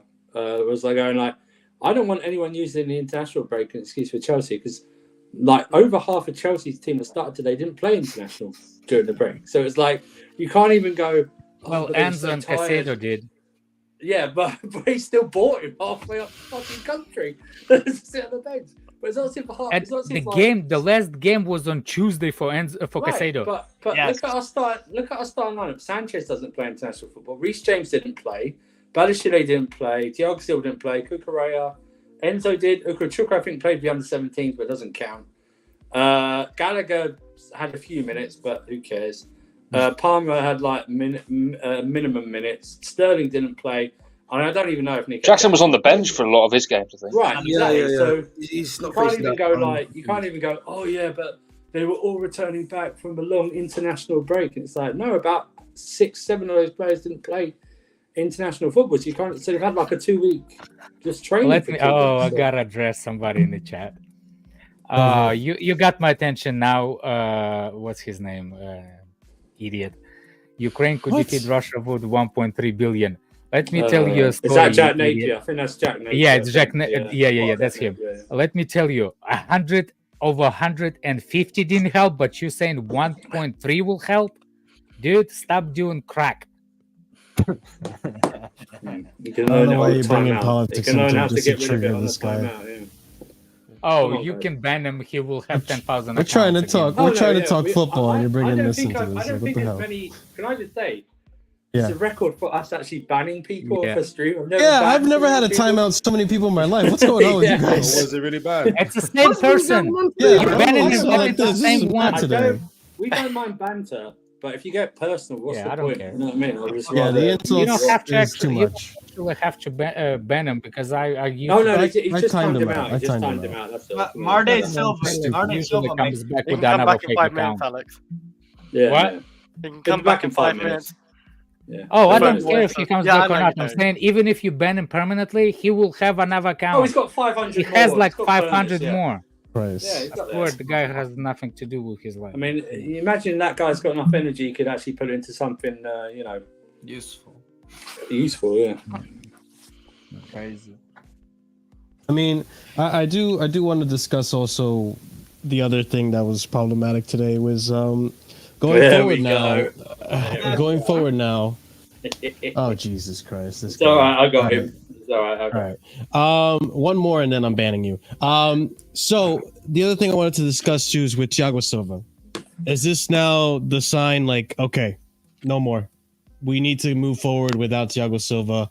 Disasi, Levi Colwell, or Disasi, Badiashile. Because listen, Badiashile had his first bad game for Chelsea. This is his first bad game. I can't think of another game where he was absolutely horrible like today. So I'm willing to give him another shot. But Thiago Silva, we've seen shaky performances, and today was definitely one of the worst performances in a hot minute. Do you drop him now? Do So we here's move the forward thing. without him? Here's the thing, and I said it. First of all, no Chelsea fan can do your usual gender thing and playing Disasi for anything today because he didn't even get on the pitch. So you can Yeah. leave him alone for 1 week. Disaster wasn't Second the of one all- today. Second of all, the way that Badiashile has not got any minutes building up to his first start is criminal. You can't throw him in there. And then to put him in a back four next to Thiago Silva, just not good enough. Just not good enough. Thiago Silva is a conversation that needs to be had more in terms of he has played very well this season, but he's also not played very well this season. Okay? And it's time to start thinking about the future even more and start getting an actual partnership that's going to be with us for a few years. That's what we need to start doing. Whether it's Disasi or Badiashile, whether it's Disasi or Colwell, whether it's Badiashile or Colwell, it needs to be start cement. This is the perfect season to do it as well, because we're not going to get in the Champions League. We're not obviously going to win any league or anything like that. We might win a cup because cups can go to anyone. But what I'm saying is, you start doing the partnership now that you have a solid partnership to build on as part of a core, as part of the spine of your team. We need to start doing Fofana. Don't even start. You know, Fofana, you're worse than Reece James, Fofana. When it comes to your injuries, you're absolutely worse. You've had 4 knee injuries and you've only been with us for a year. And no credit in the bank. No credit in the bank as well. You've got to actually earn your place. You're like 5th choice at the moment. You're behind Thiago Silva. You've got to earn your place. You know what I mean? Stay fit. Philip, imagine if at Newcastle, Wesley Fofana, a player of that quality, is 5th choice. Imagine. Right. I will say he's injury prone. That's the problem. He is injured. Yeah. So you've got to build your reputation back up as well. Exactly. You've got to build it. So for me, back to Thiago Silva question, I don't mind him playing. Bring him in for the biggest of the bigger games. You know what I mean? But you've got to start building a partnership now because he's not going to be here next season, and he shouldn't be here next season. He shouldn't. He's been here 4 seasons now. We can't take a 40-year-old into a Premier League season. Exactly. This is something that I've said though, that we should from the beginning of the season, even when we were just Cole and Disasi, when even Badiashile was injured, that we needed to start phasing him out because that was a perfect period as well. Obviously, we're getting another period as well this soon, so it is what it is, man. But Jackie boy. But the 40-year-old thing, something happened with Zlatan when he went back to AC Milan after the LA Galaxy stint because he had a really good season at 38, 39, and then when he hit 40, they luckily brought in Giroud that window, so they had something to fall back on. But you're right, young understudy, When you hit 40, young understudy Giroud, who's still bagging. Giroud could probably play till he's 40. Oh but yeah, it's something about that 40 mark in football, regardless of the league. Honestly, it's crazy. Strange. It's strange since the players are starting even younger than they had been, like even 5 years ago. They're starting like 16, 17 years old. By the time they get to 21, these players are playing like they've played 200 games already, which makes it mad that I don't think they'll get to 40. Bro, a 15-year-old made his debut for Milan today. Francesco Camara. Exactly. He made Wait, 15 he's the youngest player ever in Serie A history today. Yeah, we signed what's his name? Kendry Paez. He's 16, right? He's already playing for sorry, what nation is Independiente. Ecuador, right? Is it Ecuador? Yeah, Ecuador. Yeah. Independiente. No, I'm sorry. Yeah, no, it is Ecuador. Sorry. By the time he gets us, he might have played over like 100 games, and he's only going to be like 18 or something. Colombia. Like that. It's Ecuador. But Thiago Silva is a conversation some Chelsea fans don't want to have for some reason. You know what I mean? But it needs to be said, and he can't keep getting. I mean, what's the common denominator here, right? When Disasi's had a bad game and Cole's had a bad game, now Badashile's had a bad game. Yeah, what's the common denominator in all these? The guy who organized. Who's partnering them? Who's partnering them? Yeah. You know what I mean? Well, yeah, Silva's literally started every game this season in the Premier League. League. Have good games. Thiago Silva's the one that gets propped up, not the other guys. So, listen, I just think you need to start moving. You need to start thinking about the future. Start bedding. Yeah, Poch needs to start bedding. I mean, he's got a perfect partnership in Badashile and Disasi. They're both from Monaco, for Christ's sake. Yeah. You know what I mean? You know, or Cole or Badashile, whatever you want to do. You need to do a partnership now. I would like to see Colwell and Disasi because I don't think Badashile could start games now, but like obviously bring him on to get minutes. But I'd like to see Colwell and Disasi as centre back because Colwell last season as centre back, he was very looking very good and promising, but now we've played him at left back majority of the season where I feel like we wasted it. He's got to play left back again in the next game because we've got no Cucurella. I don't see anyone else playing there but Colwell, but it is a shame to see him play at left back wasted there because he's not that good at left back. He's okay, he can have his good games, but he's just he has his bad games there too. I could not believe this. You know what that reminded me of? When Thiago Silva first started at Chelsea and against West Brom. Oh God, not that. Yeah, no, it gave me West Brom flashbacks completely. Yeah, that I wasn't too worried about because it's his first game of the season. Maybe didn't expect it to be so fast, but he's been here for 4 seasons now, so yeah, he's just slowed down a lot. You know that. But today's game, he was definitely shaky. You know that chance, yeah. He locked off, man. You know Windows 07. You know, the sign makes and it looks off. That's literally what happened there, bro. I can't lie. With Thiago Silva this game, I kind of had a feeling it was going to go bad. Do you remember when he tried to clear the ball and he fell on his ass? Yeah, Gordon. When Oh, he tried he to fell off the pitch. completely fumbled. I was like, okay, this is not looking good. That literally reminded me. It was like an uncle. You know what I mean? That mid to late age, late football age. It reminded me. Do you remember when Kieran Tierney did that chop and he just like collapsed in on himself? It looked a bit like that. Poor Yeah, Thiago. this is- Body don't work the same way no more. No, and it shows this season so far. Like you guys said, I wouldn't mind seeing the next game with Badiashile, or not even Badiashile. I think Badiashile. I think it might have to be. Game. Well, if But it ain't gonna be Badiashile, it's gonna be Thiago. I just don't next understand game, why Disasi was dropped today for I don't Badiashile. Like, either. why? That's a great point. I have no idea. Yeah, I don't understand why Poch decided, let's bring in Badiashile now, who's not match sharp. Yes, people were saying like, oh, he looked good at Blackburn Rovers, but I gotta remind myself, like, it's fucking Blackburn Rovers. That was You know, 5 like, weeks no disrespect to Blackburn Rovers, and that was 5 weeks ago, exactly. Only Newcastle can get away with this black magic hoodoo of putting Paul Dummett, who hasn't started in God knows how long, away at Old Trafford, and who was the other one? But that's a key point, Steve, because we've actually got a system and we've got a hierarchy within our team. Like when I as I'm listening to you guys speaking, especially the Chelsea guys, is that it feels like Chelsea's like a Rubik's cube. You change one, then you can't get then you get the reds, you think you're lining up, but then you've changed it, now you've got a green, and you have to, so like every game, either your formation changes, your personnel changes, or Pochettino changes, or Reece James can't be bothered, to be a captain that day. It's like it's like there's such a lack of continuity, and like it's a great question. Why was Disasi dropped? If the only reason he was dropped because Pochettino thinks that even though yes you're performing well, but I think Badiashile is better than you, that's a bad reason to drop somebody. I wish the brain dead journalists would ask these questions in the press conference. Right. So then so then you have no continuity, and plus you got two young boys. I think it was Disasi and Badiashile was there last year. Yeah, well, he came in January. He came in January. Disasi's like 25. No, I mean young in terms of the Premier League. So and coming in, so everything is new. Like I'm looking at it right now. If you freeze the gap between your midfield and your defense, and if you look at it, we've already decided that Thiago is going to be the trigger point for our press. The moment it goes to Thiago, we've gone all in, 3 players all in. If Thiago makes the right pass, either to his right, I can't see who that is. If it's Reece James, you break the press.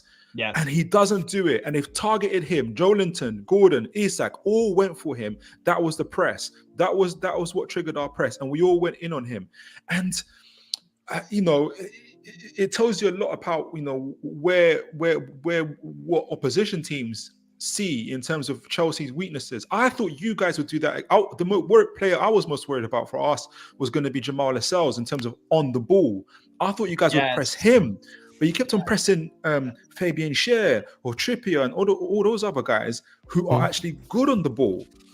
So I kind of, my thinking is around point. I don't think Eddie Howe gets enough credit for his game management here. Everybody going into this game thought Newcastle are just going to go gun ho, we're just going to attack for the sake of attacking and Chelsea are going to exploit the spaces and getting in behind. But we're very good at methodically going up but also coming back down. So there's always a consistent pressure. If you beat the pressure, if you beat the press, you beat the press. You're just that good. Yeah. But then you didn't. The other thing is too, you had to be good tactically because again, you are missing some key players, right? You had to be good tactically. And to address this comment, Rainbow the God, like I understand your criticism of Cole Palmer in this. Yes, in hindsight, maybe it would have been better to pass it to Enzo, but regardless, if he passes it to Thiago Silva passes it to Sanchez, this doesn't happen. But Thiago Silva makes the error. So I understand the criticism of Palmer. I don't think Palmer was very great with his decision making today either. But back to what June. Actually, go ahead, Steve. I was just gonna say you also have to consider this is right after we scored off the kickoff, and Silva, this all happens. It was like a minute after. This happens at light-breaking speed, and Thiago Silva, he's already old and he's wearing down a bit. He's got 3 dudes running at him full speed, and he's just like, What happened just before that? We just caught them at the right time. Yeah. No, it's so straight from kickoff. It went to Cole Palmer, and he's turned around rather than going forwards. Okay. Yeah. That It's seems the like easy- anyways, it's I the- can't it's play the- it that I gotta go It's eat. the tip- I'll it's see the- you guys he's later. not the first player in. Have a good Yeah. one. Right, Alex. See you. Cole Palmer's not the first player to do it. It's the easy option. You just what I said about taking ownership. You just pass it. It's passing the buck. Now, if I'm Thiago Silva and I see three dudes bearing down on me like that, pause. I will. You know what I'll do? And I don't care. I don't care if they get a throw. I boot Hoof that it. motherfucking ball out. Hoof I it. boot Just it hoof it. as far away as like a rugby dropout kick. I boot it. I hit it 2020 style, and I let them start again. Let you start again. Turn around and play it for a corner. Just boot it. I will just literally hoof it. I will hoof ball it up, and then you know what? I'll do it every time now. They try and rush me because then what might happen is those three players are out of position, and one of my guys may run onto the ball or something like that. If I hoof it, I'll just do that. But Andrew, Andrew, that's one of our problems though, because when we bring a Mudryk onto the pitch, he's not making runs off the shoulder. But you know what? This, that's just a tactical thing. And again with Poch today, obviously he wasn't there.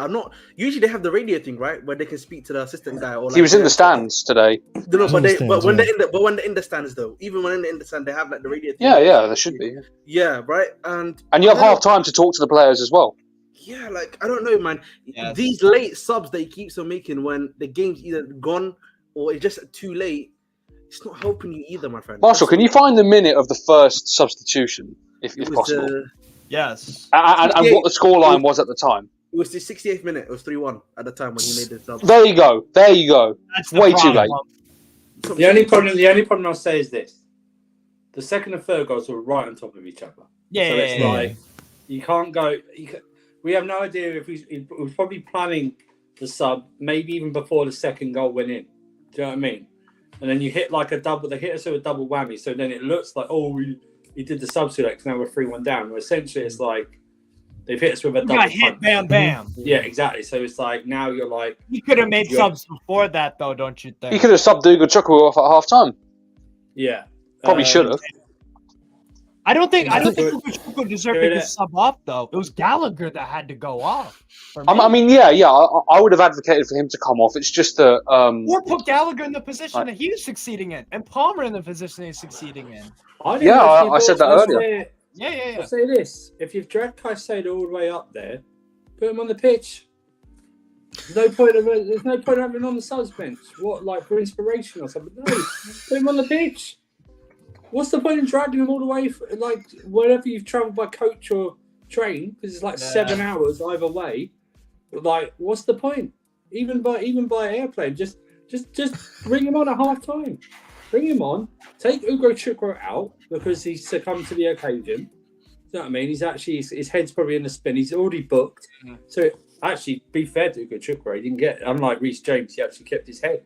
So that shows maturity. You know who else did? You know who else did? And I said it on the watch along with Jimmy Spliff. I was like, because he was saying, "Oh, Trippier. I want Sterling running at Trippier." And I'm like, yeah, there's a potential Trippier get a second yellow, but I trust him, the temperament wise. But you would think, and this is no offense to Trippier. Reece James is far better. But Sterling just literally tore Walker a new one a couple of weeks ago, right? It's the worst game I've ever seen Kyle Walker have defensively. I've never seen him have that for years, right? Maybe Vinny Jr. did it once, but I'm talking about but that was like a couple of years ago. ASM actually ripped apart Walker. Right, but in the Premier League, it's been a very long time since I've seen Kyle Walker look that ordinary, right? Yeah. So you'd think Trippier, Trippier is a very good right back, right? Well, just you're in the form of you're playing very well, Sterling. No matter what Ahmed says, you're actually playing very well. He was. You scored. Why not just have a go? Why not just do that? And it's like, but someone says like, why would you? I can understand changing tactics for like that, but why would you? What Gallagher is best at being literally the dog with a bone, essentially. Mm-hmm. So if you put him in the right position on the pitch, leave him stop. If you always Gallagher doesn't play well when you give him more than one or two things to do. Yeah, he has to think. I'm sorry, he just does. He cannot multitask. It's the same with Longstaff. It's the same. He cannot multitask. If you ask him to multitask, he will fail because he has a limited skill set. You've seen it. You drop him back into the pivot. You ask him to do too many things to do, he plays shit. No, Bro, I think we all Longstaff, understand- I think Longstaff is better. I think Yeah, but I'm we- saying same kind of concept where it's But like it's nobody like- looks at Longstaff and is like, he's amazing passing. He's an amazing Right. athlete. He's an We amazing know what Gallagher is he good at. does what he does. Gallagher excels at being annoying and pressing at the same time. That's Yeah. what he excels at, right? Really good He's at a it when he's on He's it. a disruptor. That's what Yeah. he's the best way to. He's a disruptor like that. He's a very good presser. So Yes. just leave him to do that. Yeah. Don't like go ask him to cover the right wing or because Mm-hmm. you've got Livramento, yeah, very good, but he's going to have to cut back in on his right anyway. He's not left-footed, so he's going to slow down and stop. Yeah. I got a dip, I know boys. Yeah, the Been Newcastle real. boys do have to go. So Alright, man. big up to Yeah, you guys. Thank you, If you guys. Thank guys you for the want to invite. in the chat, definitely check out. Of course, you guys are always welcome back. Definitely check out their channels. They're on the description. So Yeah. go show them some support, show them some love. They you. definitely deserve it after beating you. us the way they did. So, Yeah. Thanks, man. but big Yeah. up, brother. Big up. Oh my god. Alright. I need so- to. Can I speak on something quickly? Yeah. Yeah, go for it Because, because I want to like, show the next This is goal. not. You want to talk? Because this is a bit slightly separate from that, but like, obviously, Surfer brought it up previously, and I brought it up to you, Marshall, before like we started the Sure. stream about the apparently the ownership believing that it's UCL. Like we have to get UCL football. That for me, yeah. Even before the season, yeah, I was saying with the players we had, even I know Surf already said like he was gonna finish probably 6th or 7th or something like that.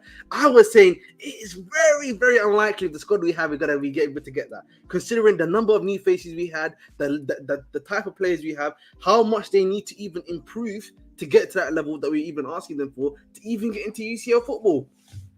So here's the Alright. thing with that. Here's the thing with that statement. Then, okay, if that's true, if that is true, and the owners think that, then in January I'm expecting 3 signings. Okay, I'm expecting Ivan Toney or Osimhen up front. I'm expecting a Diogo Costa or another goalkeeper in goal, or I'm expecting Teo Hernandez at left back. Yeah, if you want to get Champions League football, those are 3 signings you must Need make. experienced signings. But do you know what I'm What- saying though, so far? Then look. Have you been seeing who we've been linked to recently for left back? We've been Right. linked to another wonder kid from Exactly, Boca someone from Juniors. Boca Juniors. So like it's like, bro, fucking we ginger don't nut need from these fucking guys. ginger nut from Boca Juniors or whatever. it is. And like, listen, yeah, respectfully, he may become one of the best left backs in the world. You get for all I know. Don't care. Yeah? He's not Listen, needed. but He's not but the point- needed. I agree. That's about the point I'm trying to make is we don't need these guys right now. We need to do with first team play. We need first team players. We said this year in the summer when they were making signings, and we're seeing it now. But what I'm hearing now is Gabriel Moscardo is coming 1st of January for 25 So million. we're fine for FFP for 3 years. So Sure. the FFP is and we beat it. We beat it Yeah.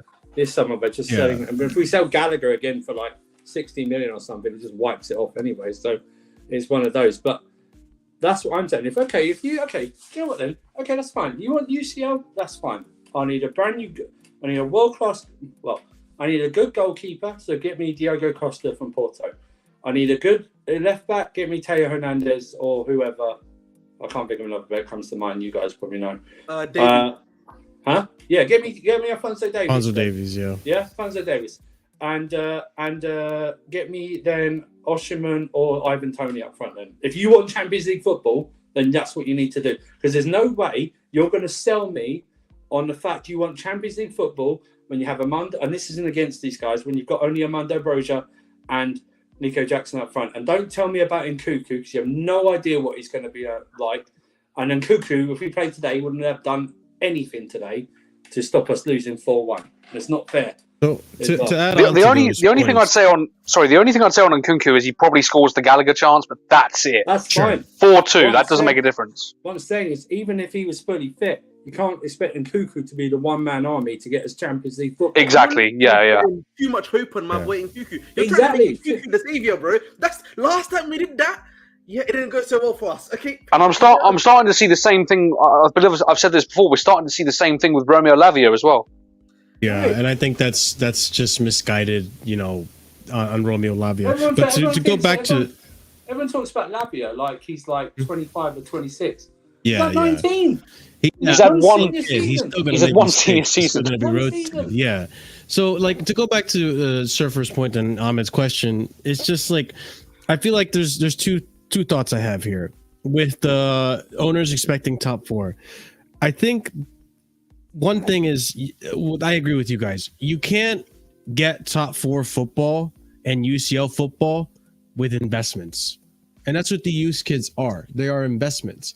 If you want to get that type of result, you're going to need people with experience. You're going to need proven and tested, not investments. You need something that already is working, already is efficient. So an Oshime or Ivan Toney, but maybe Leao, but I don't think left wing is really our issue right now. But okay, so then we move over to the solution. I think there might be a chance here that the owners probably think that the solution to getting that top 4 is just a striker. It's just Oshime or Tony. That's incredibly misguided in my opinion. That's the thing, because everything else seems fine. Like just recently, there was a post. I don't know who posted it. We're going to talk about it tomorrow. Is that it seems like the owners are fine with just Sanchez, and they're not in the market to look for a goalkeeper, which I think is, I mean, other than Mignan, I get it to a certain extent, but if it's worded, if the idea is exactly how it's worded, that they're satisfied with Sanchez as a goalkeeper, I think that's wrong. Marshall? What about left back? Left back, the Boca Juniors kid. That's an investment. You're not going to get results. I want to say this. I want to say if anyone that's misguided, you think you've got to get this out of your mind. Anyone's misguided. These guys are billionaires, right? They don't like to spend their own money if they don't have to, any more than they have to. Okay, they want to recoup some money, or they want to be more self-sufficient and stuff like that. So so you don't think, oh yeah, they don't care about us, what we do. Of course they do, because Chelsea's a brand. Okay, these guys love brands. Okay, they want to make it a successful brand. Okay, they want to sell Chelsea probably in 10 years' time or something like that. You know what I mean? They want to build a new stadium or rebuild Stamford Bridge or whatever, but they want to have a successful team playing in there. Okay, but I'll go back to the thing. If that report is true, there's no way you're going to sell anyone on, and there's no way that this is where you will actually have more support for Poch, because there's no way that Poch is getting the way the squad is right now with the players into Champions League football next season. Okay, there's no way it's going to happen. The only way in the near future it's going to happen is if you get this team into Europa League football and you win the Europa League. That's the only way you get in Champions League football at Chelsea again for a future. It's the only way. There's no way you go into a season with a half-fit Nkunku. You have no idea how he's going to adapt to English football. With Jackson, who's hit and miss, and Brozier, who's always injured. There's just no way you're going to do it, okay? It would have to be a goddamn miracle. You'd have to go on a Conte 13 winning game streak in the league to give us a chance. And we can't even win 3 games in a row. Do you know what I mean? Madness. And, you know, to go back to what you were saying about Nkunku and Lavia as well, I think, listen, I do think Nkunku is going to make a difference, but is he going to win us games by himself? No. Just like this idea that Enzo is going to be the one that wins us games. And I'm still having these arguments with people about Enzo, you got him for this much, but he's not the difference maker. He's not supposed to be the difference maker. He's supposed to be the most consistent player on that pitch. That's what we were paying him for. Jorginho wasn't consistent towards the end of his tenure. He was losing the ball often. He was getting outrun. Kovacic was inconsistent towards the end. Couldn't even stay fit. Conte. Remember Marshall? How many times did we have? Remember Kovacic played more at a point in the season. He played more games for Croatia at the World Cup than Chelsea. Remember that? Yeah. But here's the thing. This is the thing, and people don't like to do this, but let's do this, and I'll be a bit boring because you guys have heard me say it before. And let's just explode this myth about our success in the league since 2017. So we were top in January in 17-18 season, and then we blew it and finished 5th under Conte, yeah? Didn't want to be there. The players didn't like him. 18-19, we finished 3rd, but we scraped to 3rd because Arsenal and Man United bottled it, all right? 19-20, we had the transfer ban. We finished lowest points in top 4, 66 points. And actually, we allowed Man United to actually leapfrog us. 2021, we needed Spurs to beat Leicester on the final day of the season to finish 4th in that season. And that was Tuchel had been there 3.5 months, all right? We got smashed 5-2 at home by West Brom that season as well. 21-22. Yeah, we had a very good late October to December period, but then injuries and all Lukaku, and then it all fell apart. Yeah, remember after that season, after the Real Madrid second leg, we went out. we had a near double-digit point lead over 4th and 5th place. And we were so poor that we could only confirm 3rd place with 2 games left to go in the season. Then you have last season, 22-23, just complete and utter shit. So this myth that somehow everything was great for us in the league is just bullshit. Since the last time we won it, we have been shit in the league. Don't let our finishing places fool you. We have been. When everyone goes, this ain't Chelsea in the league. This is Chelsea. It's just that other teams. Yeah, it's true. Just with us thinking other teams have got better. Yeah. That's consistently mediocre. Before Yep. other teams weren't getting better. So that's why we're finishing higher. But now other teams are getting better. That is true. That is true. And like I said, the last stream we talked about this. Don't be fooled by Thomas Tuchel's 4th place finish 2 seasons in a row. We barely scraped that. We only finished 4th place the Champions League run because Gareth Bale scored a last-minute goal. We drew against Aston Villa that game, I believe, or lost. Yeah, we lost on the final day. And by the way, I don't know if you guys remember, that was the season when Liverpool were playing a Fabinho and Jordan Henderson backline, and they finished above us. Yeah. They finished above us. And then the season after that, we had a 10-point lead against what was it? A 10-point lead against Arsenal. United. Was it United or was it? No, it was Spurs. It was Spurs. What? We ended up finishing 1 point ahead of Spurs, only 1 point ahead. So we completely dropped our heads after that Madrid game. And I've said this before, that was Spurs that had Nuno for 2 months at the beginning of the season. Oh yeah. And like again, it's just we were papering over the cracks. Like this is truly our colors now. This is truly how Chelsea are in the league. It's just I hate to say it. I hate this. It's not the standard. I want to be a top 4 side. I want to be winning the league and competing for the league. But like someone said in the comments, we haven't been competing for the league since Conte. That's pathetic. It's pathetic. And today, Marshall, I was gonna add here. You have to wonder now. Obviously, our next game is Brighton on Sunday. Is it 2:30 or is it 4:30? They did get a man to watch the game, by the way. They did get a man. It doesn't matter. It doesn't matter. Lewis Dunk is not going to be a game changer. I'll be honest with you right there. Yeah. I'm You gonna. see what you got sent off for, by the way? Yeah, we saw.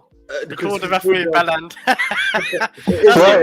James the red card today, man. That's Brighton's Sunday 2 p.m. By the way. What? Where are you talking? Brighton Sunday, 2 p.m. Yeah, that's what he said. Yeah, that means we had a 2 p.m. watch because I don't think there's any other big games happening at that point in time. But the point I'm trying to make here is that that game now is a must win. We know what's happening at Chelsea, guys. Every time we have this cycle where we lose a big one, and then the next one becomes a must win. Now we have to beat Brighton, and I'll be honest. I don't know if you saw that game against Forest. They were hooping. And Brighton against us, they turn up against us, Brighton at home. They will play their full squad. Thingy's back for them. The striker's back for them now. Evan Ferguson. A Dringer, quality player that's really good. That's been playing for them. João Pedro is available for these men now. Mitoma's going to be there. That's what I'm saying, man. And hey, revenge tour for what's his name? The Scottish kid that we used to have. Billy Gilmore, literally, you can literally not write it up, and that's the problem. And the thing is, I worry. Next week we're not going to win the game. I'll be honest. I don't think we're going to win against Brighton, and then you can't go into United away at Old Trafford, which becomes another must-win game. So here's the thing. I just want to address this. I didn't ignore what you said, Ahmed. I agree entirely with what you're saying. But this is the thing. You guys are okay with him not assisting, not scoring, not defending. What is his purpose? Defensively, Enzo was fine today. He didn't make too many errors defensively. He's also not defensive-minded midfielder.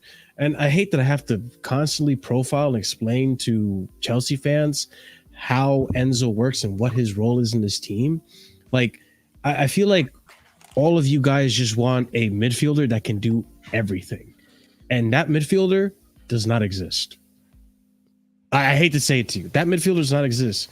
You can give me Kevin De Bruyne and all that shit. Kevin De Bruyne defensively, not good. He's not going to give you the 100% accurate passes that Enzo does because he takes risks with the progressive passes and through ball passes. You look at the stats. Enzo, first in progressive passes.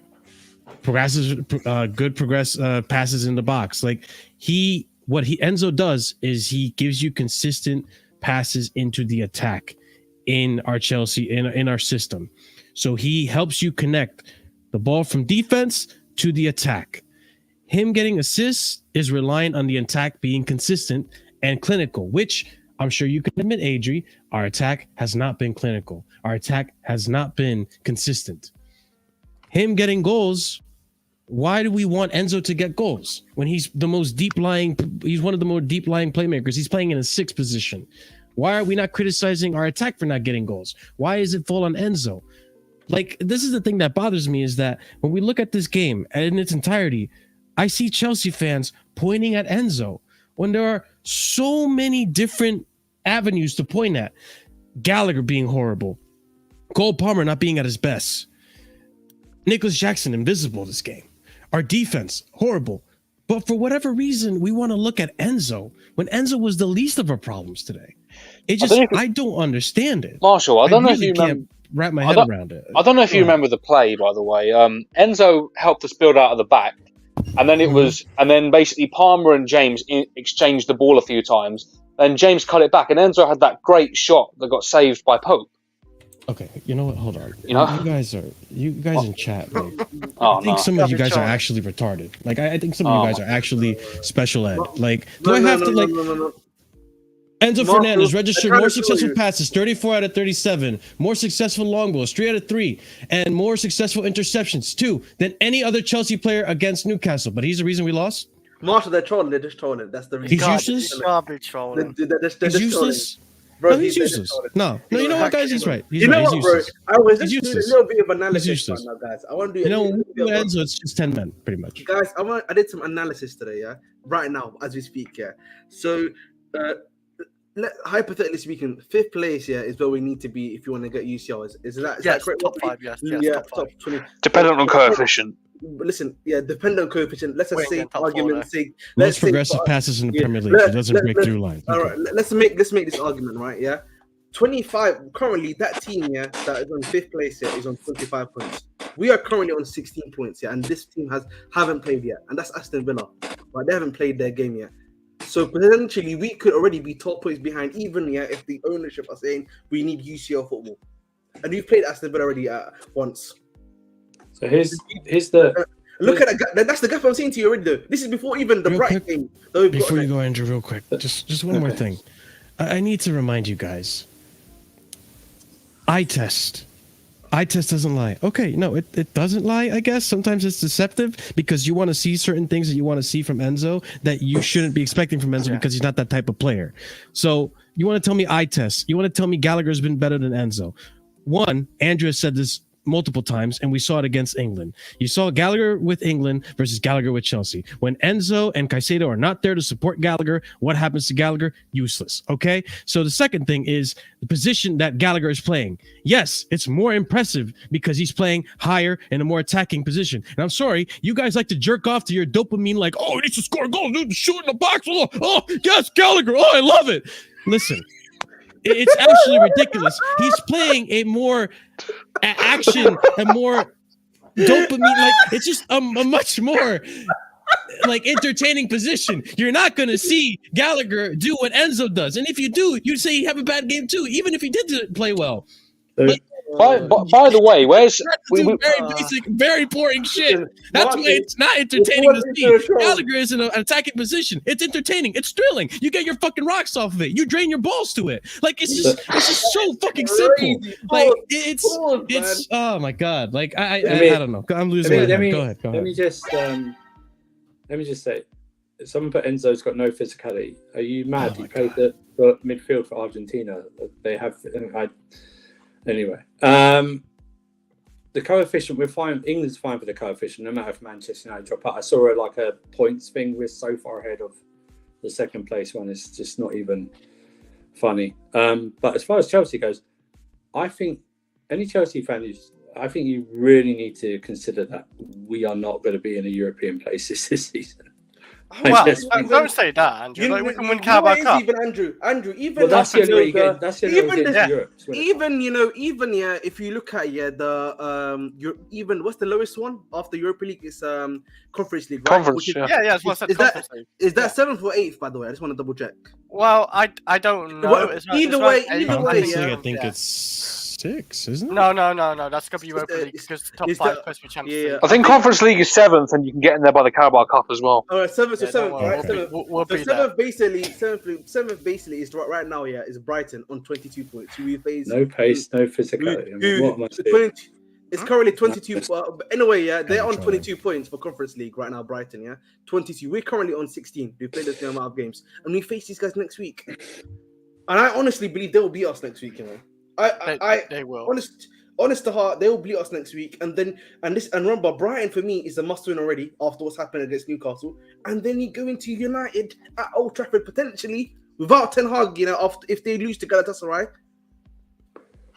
And We already haven't beaten them there in like a decade. We at haven't Old beaten Trafford. them at Old Trafford in a decade. We've been either drawing there or just taking the licks.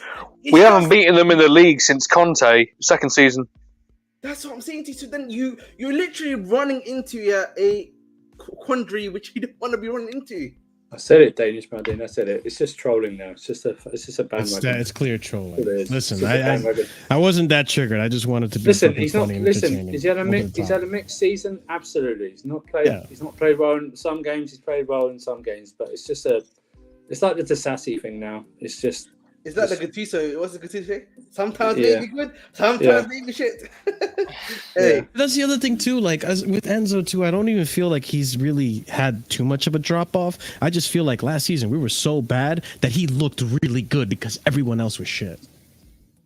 And now this season we've kind of stepped it up a little bit. Obviously not today's game, but it's I don't know. I do want to talk about this. I don't think we play through Enzo enough as well. No, maybe not. We go to the wings too often. There's not enough central. Yeah. We play that pro clubs team. Yeah, and maybe, Fucking and the again, line that was could be a hindrance as a result of having Gallagher, who maybe is not capable of doing the things that Nkunku could do for you in that middle, in that number 10 role.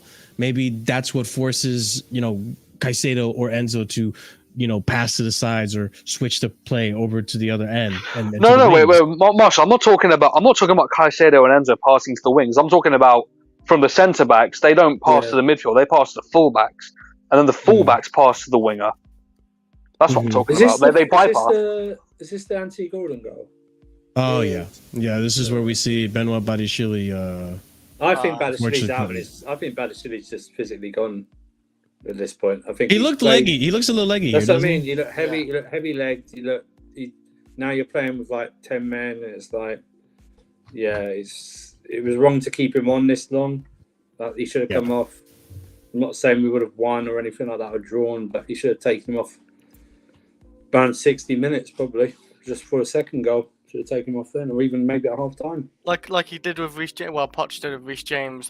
He kept doing when he came back from an injury. Like he kept subbing him off around 60 centimeters. Is it because like Poch wasn't in the like front of like? Well, in the no, box because and all that? because Chris, you'd assume there's a radio or wireless communication you think between that- the touchline.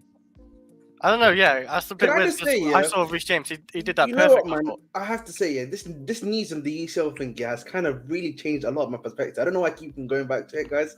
Sorry, because like it just brings me back onto Poch as well. Because it's like, if you knew Poch going into this is happening, shouldn't you be a bit more direct than about the transfer policy then? No, because it's like this. It's like someone telling you that the third Ant-Man film was a great film, right? Bro. You know what I mean? It's like them saying, "Listen, I didn't think it was bad as others," but it's like saying, "Oh, it's one of the best they've ever done," right? Yeah. But you're like looking at that statement, going, "How have you, after seeing what you've seen, how have you come to this conclusion?" Do you know what I mean? It's like after seeing today and how it was, and just generally this season, how are you still in this frame of mind that you expect us to get Champions League football if reports to be believed that you're calling on an Ivan Toney deal and you're not going to approach Osham until the summer? So what the hell are you going to do? Do you know what I mean? How are you going to get Champions League football? it just don't make any sense. This is what's not making sense to me. For me, this recontextualizes the signings you brought. Jackson, for example. Why did we buy Jackson then? If you truly needed wanted to use your football, we should have really. Right, so you're 100% right. The signings you made in the summer do not match with your target of being Champions League football. Yeah, it doesn't. It doesn't compute. It doesn't match. Now, if you bought like a Vlahovic, the AC Milan goalkeeper, or like a Emi Martinez or something like that, and someone else, then you would have gone, okay, now I understand you're going for it this season. I understand that. But when you bring in Nico Jackson and you bring in Sanchez and stuff like that, for me, that's sort of signaling you're not really looking to get Champions League football this season. It felt like to me the team. I thought this was a team that was in transition that we were trying to rebuild with. Right. That was the whole point of a lot of the stuff we were seeing this season. That's why all of us here on here, maybe not so much Chris, and when we had Kai on, he wasn't so sure on, right? But we all thought this was a transition team. Maybe this is a Europa League Carabao Cup season, and then we go to Champions League the season after with a fully straightforward with the guys that we need to add the final pieces with. He's absolutely very well said. Why would you blow £80 million for a striker who's 28 if it's a youth multi-club model? Yes. Precisely. Why would you do that? You're sending mixed signals again. So if you're going for a certain age, why would then be willing to spend 80 million on a 28-year-old? Now that would then, if they are willing to do that, that would then lead me back to the thing. Okay, they do want Champions League football this season. However, even makes the Maddison deal baffling, bro. Because remember, we apparently we're interested in Maddison, but we've stopped because he's 26 years old. Right. Mm-hmm. So then, if you want, but I think no. We'd already We'd already had Kunku then. Yeah, we had Kunku then. He wasn't injured by the time Maddison was signed, so you can't use that. The thing is this. So if you're not going to go for Tony in January or another striker, then you realistically, logically can't say you expect us to finish Champions League. You just can't. You cannot. And by the way, if you do go for Tony, fine. But he is only, I think it's January 16th is when his ban is up. Right? And no match fitness. So he's probably not going to be match fit for another month. So essentially you're only going to have him for 3 months. Like that. And I have no idea how many points we're going to have by the time he's done. And there's no way you're going to get Osimhen in January. So not at all. That's a summer signing. So this Champions League thing is a dream. It's absolutely a dream. It's not happening. Not happening. But not only sorry, Andrew. Not only from the attacking sense, but you look at like defensively as well. Like, I know today was a shambles, but look at the City. We've conceded 8 goals in 2 games. This defense is not a Champions League defense. They did 9 in 3. Yeah, you can even say that. This is not a Champions League caliber defense in terms of qualifying at all. You know how middle of the road this team is. In the last 3 games, we scored 9 and conceded 9. Yeah. Says it all, yeah. I think it was Alexis tweeted out today. If we win against Brighton and draw against Manchester United, our stats will look like 15 games played, 5 wins, 5 draws, and 5 losses. That's how mid the team is. And this is without European football. Imagine what we're going to be like with it.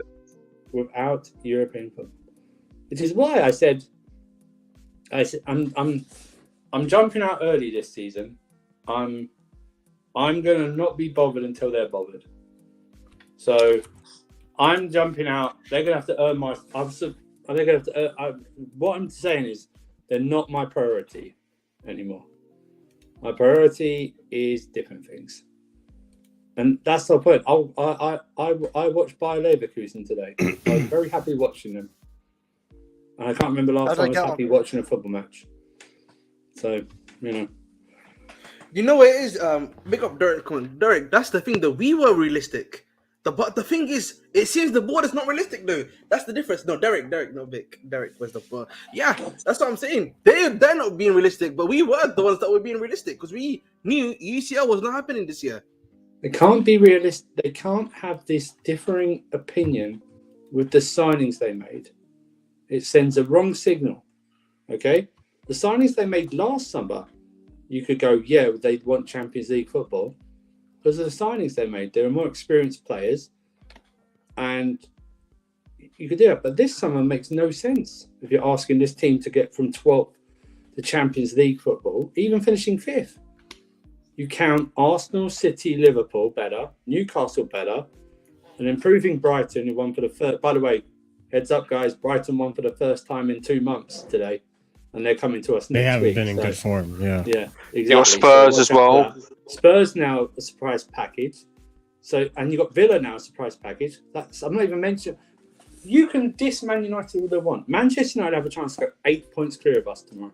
In Man United, they actually got like 4 wins in 5 games. I think. Right, Then That's for Gazy. They played the bottom of the barrel. I know, yeah, but at least they can get results. We can't get results. That's the normal thing. Nickelman, when I say jump out, what I mean is this: I will still support Chelsea, but there's an old saying: "Fool me once, shame on me. Fool me twice, shame on you. Fool me for 7 years in a row." I need to stage an intervention for myself in terms of I can't do this again. I've been supporting them since '95. I don't know what the issue is, but yeah, okay, little man. Do you know what? I'm going to be very petty. You can hold a timeout, little bitch. That's all good. You can hold that. We do lose the bottom of the barrel. That's the problem. That's what I was saying. It's like, and I don't understand. You would have thought they had it in their mindset to treat Newcastle as a big game. Are we seriously thinking that these guys don't think these guys? Are we contemplating? These guys didn't think Newcastle was a big game. That is what we thought. You know what's making it? What you know? I want to add something to Surfer's point here because I actually think there's an interesting point that you made there. Think about it like this, guys. We've actually turned over the squad barring 3 players essentially. I think, or like 2, basically, like Silva and Reece James, and I think that is there Chilwell, literally Chilwell, right? Yeah. How can they still have the same mentality? That's what's making it even worse for me. Like, you got a new old guy squad in, you got a new manager in with his own new staff in. Everything's pretty much changed, and yet the same mentality exists. But this isn't a vacuum. We always fall off in late November, December. We always start, and we always have a bad December, no matter what.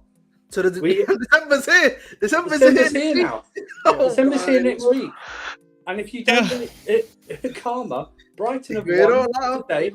Brighton won today for the first time in 2 months in the league, and they play us next. I mean, and like I say, we then go to Man United, and we haven't won in 10.5 years at Old Trafford. Yeah?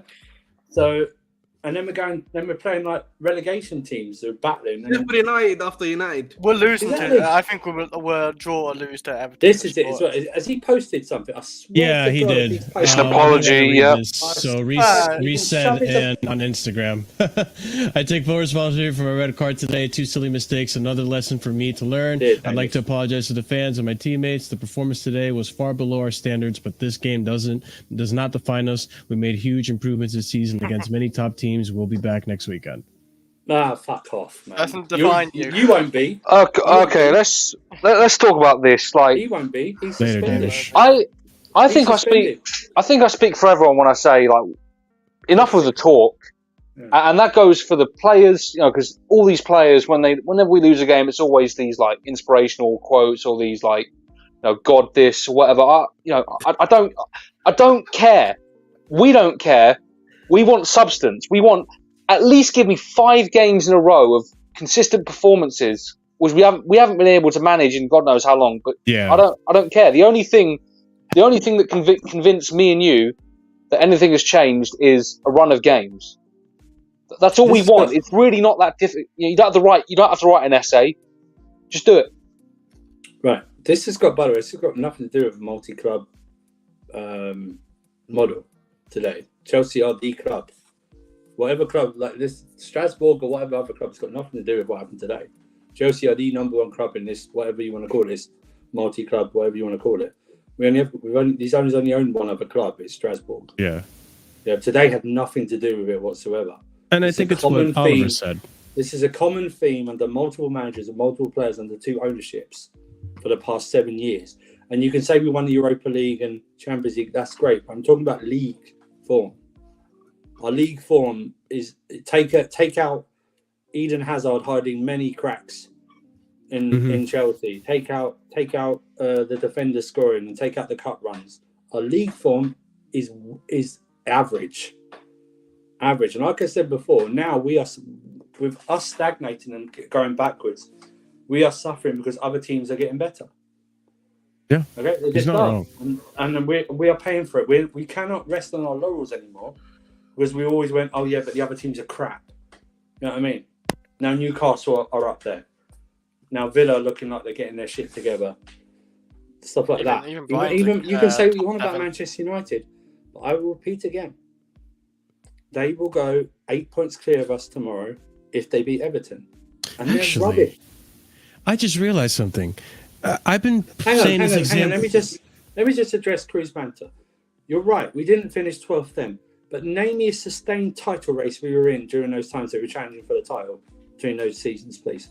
After we won the title in 2017. And by the way, go through all those transfer windows as well. How many successful transfers did we have during those times as well? Because it's not a high percentage. We've been through this before. We've been through the transfer windows at this club under Roman, under these new guys. There's barely a handful of successful players. So there's two things I want to address, right? What Cruz Banter, you're saying, like back in the multi-club model. I think the frustration comes with the inconsistencies, which is what Oliver just said. It's the inconsistencies. Why can't we play similar to how we played against Man City against Newcastle? A Newcastle that's injury-ridden. They have injuries. That's the part that annoys me. Oh, look who made it. Scott, welcome. Why can't we play like that, like against Newcastle, who we were expected to win because they had injuries? Not too many, obviously, but like not too many like core players, but regardless, like they had a little bit of a hindrance. Marshall, you said the reason right there. It's because we're expected to win. It's pressure. Yeah.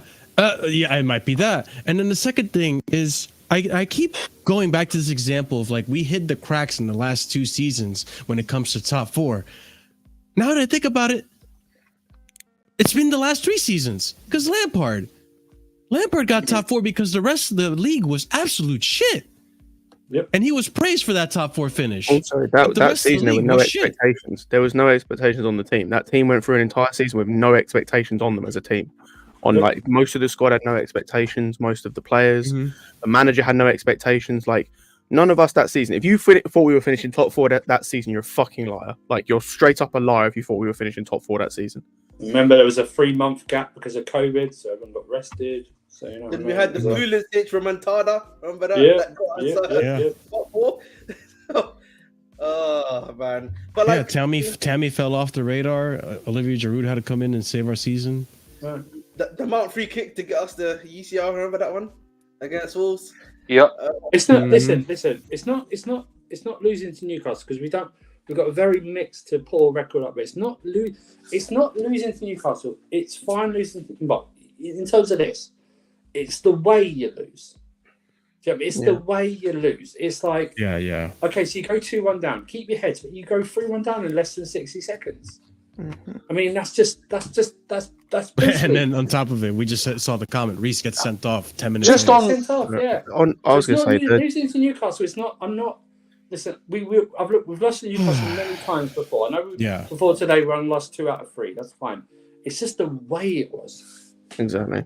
Just, and like you guys have probably spoken about it like since before I joined, but just the as Andrew said, the manner in which we lost today, like I don't even really put too much blame on Poch because like I'm not going to use the argument of what more could he done because the thing I will say about Poch is he doesn't help himself. Like I don't think he helps himself, not necessarily with his decisions, but like just in general. I just don't think he helps himself to win games when we're down. But yeah, just the goals we conceded, the decision making, just everything about the performance. Like when you've got your captain, your most experienced player in the team, and your most experienced attacker outside of a really nice free kick goal One of them decides to get a red card for 2 stupid yellow cards that make no sense because he doesn't have to do because he's fucking about with the football on one of them and kicks the ball away on another one when you know that's a yellow card. The 39-year-old that's meant to be the most experienced player in the team, meant to be the leader, does that. And then Sterling today, like outside the goal, brother killed like damn near every attack we had. Those are the people we are relying on to drive the club forward in terms of on the pitch. And they produce that. You then look at who else you're coming in. Okay, the guys that have got nothing to lose. Palmer was a ghost. Leslie was terrible, but this also like is what to expect from Leslie because he's not played this season. Like he's not played, plays like 10 minutes a game, and then you bring him in for the start and he looks how you'd expect him to look. Badiashile comes in and he was terrible, but you understand because it's first game back from injury, proper game, league game. But just mistakes. Like apart from the 4th goal, because I haven't watched it back, every other goal we conceded is from stupid mistakes, individual errors that you can't coach for, you can't account for. The first one, I don't know what Badiashile is doing stepping out from the back. I don't know who in midfield is marking Shah, I think it was. Their centre-back gets the ball, has a free pass to Isak. No, Scott, that was actually the 17-year-old kid. That wasn't Shah. Oh, that was the 17-year-old kid who's playing his 2nd game for Newcastle. Cool, sweet. Yep. So, cool. Who in midfield is going to close him down? And then, as I said, Badiashile steps out of the back for no reason. Literally no reason. You can't coach that. And then you look at the 2nd goal, and it comes from Gallagher deciding to leave his man, who, by the way, scored, to chase a ball 40 yards up the pitch for no reason. For literally no reason. Like, you're under no pressure, and he decides to run 40 yards up the pitch to run down and close the ball. That's the Gallagher from last season, by the way. That's the Gallagher from City, where he's trying to rugby tackle stones off the football pitch for no fucking reason. Yes. That's what he was last season. This was Gallagher from last season today. He does that. Cool, what happens? He obviously misses, because obviously, ball goes out wide, gets whipped in, and it's his man that he vacated. It's free in the box. He's the one that scores. And then the 3rd goal, I don't have words for the 3rd goal.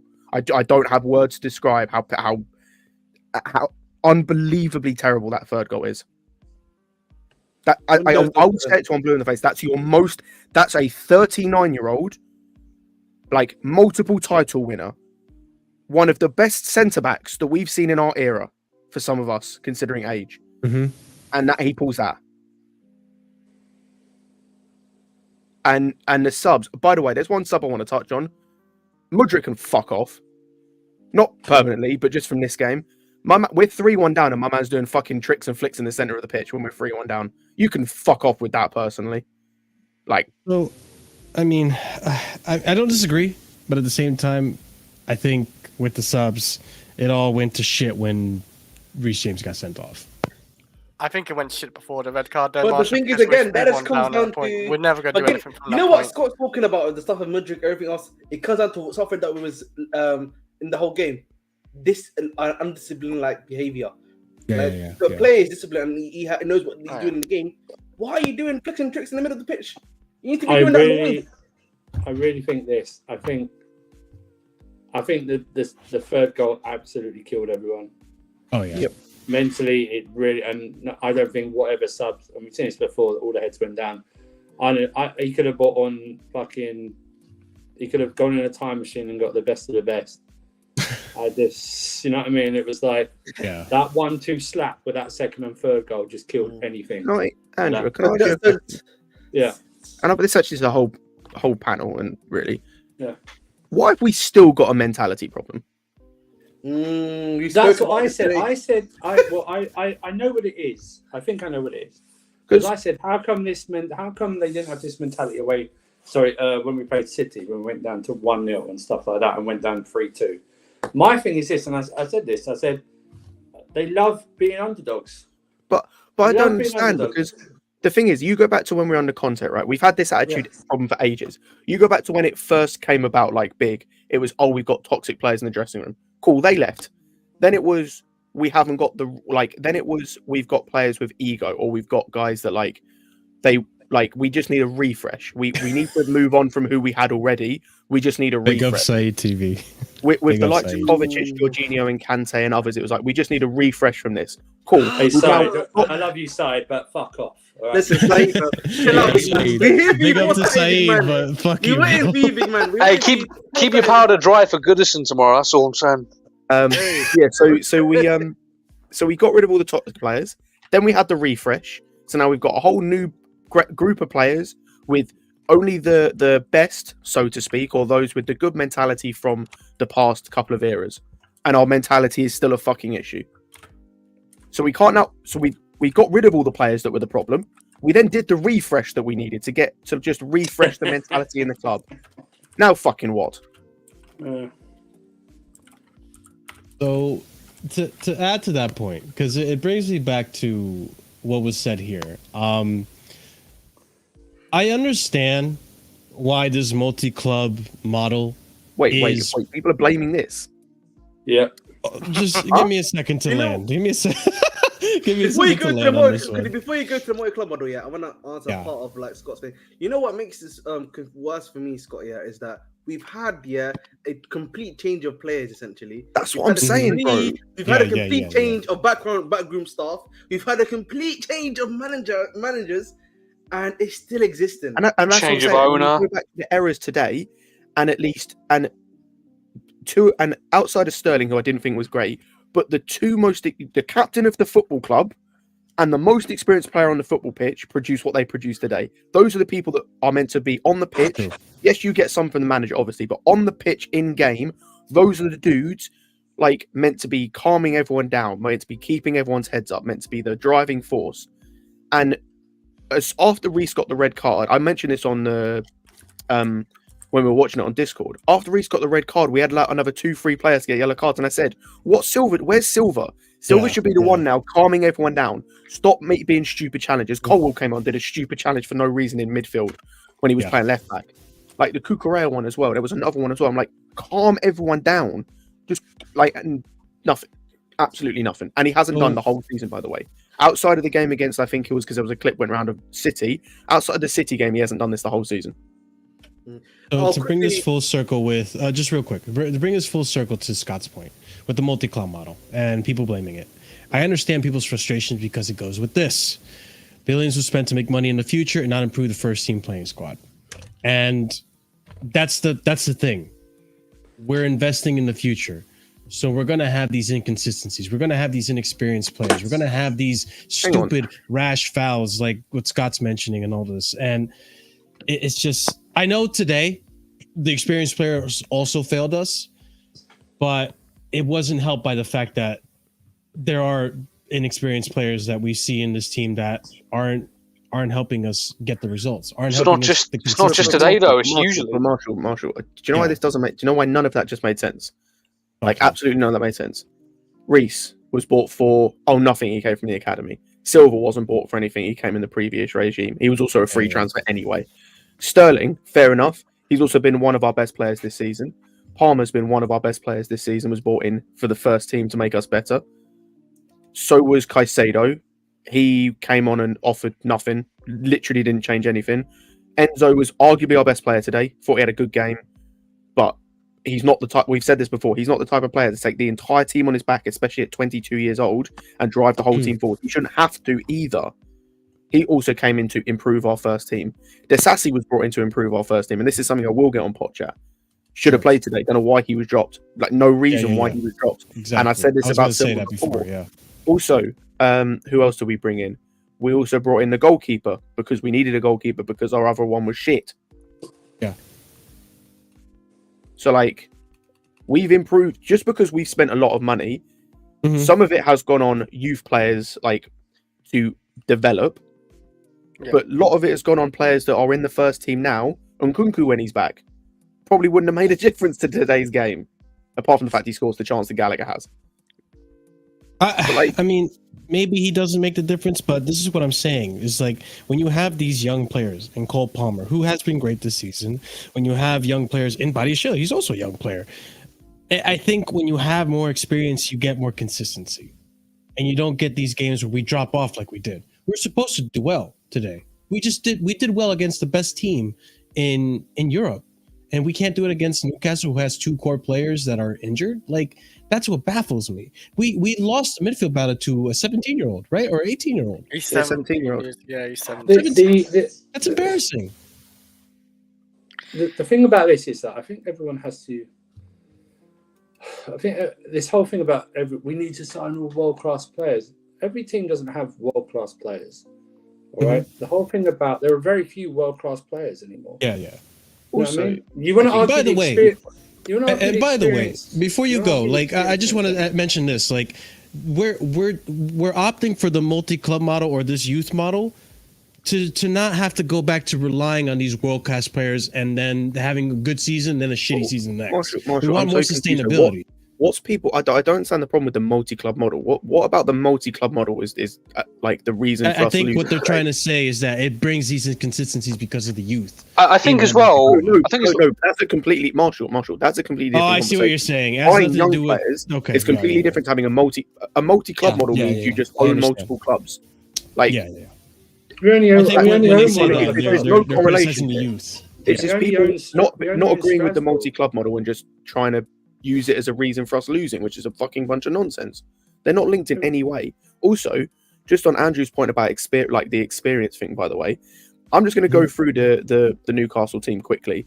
We talk about experience. That front line for Newcastle today, Miguel Almiron, whose most of his experience comes from the MLS, who people don't rate. Anthony Gordon, who people didn't want us to sign when he was playing for Everton, and his experience is like 2 seasons at this point, maybe 2.5. And Isak, who is, give me 1 second, who is 24 and has completed like 3 seasons of football, which is about the same as some of the players we've got. Here's the thing, right? Multi-club model that Cruz Banter keeps saying, we only own one other club. Yeah. And what players have we loaned that you would consider experienced and world class that would make a difference this season? Any players that we've loaned this season that you would think would make a difference? Because there's an argument on all the loaned players wouldn't make a difference at this moment because of either lack of experience or they're not world class. Yeah, I don't want anyone. Model. I think he's criticizing the youth, but go ahead, Oliver. I don't want anyone to try and say, "Oh, Angelo." No, Angelo would be a Noni Madueke equivalent if he was still here. He needs the minutes. Yeah, that's the difference. And who else have we loaned? Well, he's the only one to Strasbourg.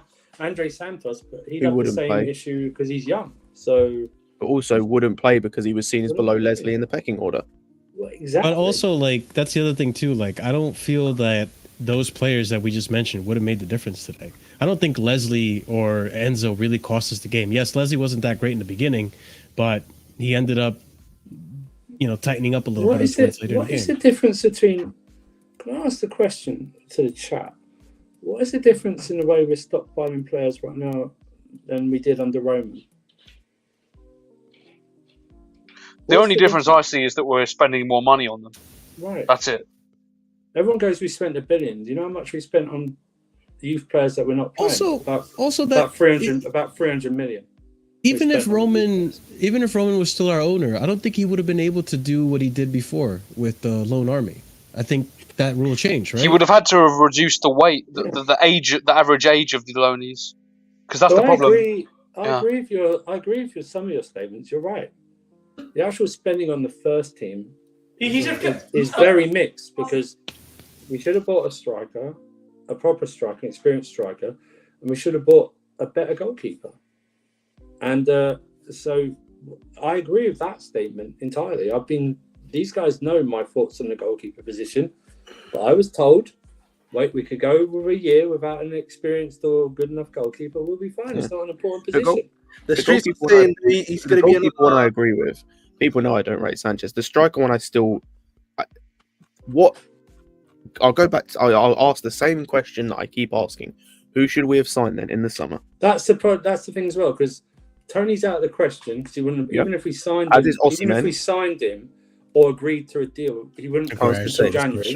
As is Osimhen, because Osimhen's now only available because the nonsense that happened with Napoli.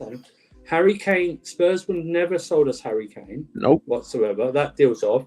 So then who are you down to then? You're down to the same issues, and I keep hearing, yeah, we should sign Sesko. Sesko, what's he done? What a 19-year-old. Sesko has done. A 19-year-old, sorry, Andrew, or a 20-year-old that can't start for RB Leipzig. Right. Kolo Muani, another one who's had one good season, That's cost PSG. Jackson's outscored Vlahovic this season. No, that's why I brought it up, because that was the other alternative. Vlahovic was the only other one, but then he's got, and I think what people are going to have to understand now is that all these modern players, most of them are going to have injury records. Okay?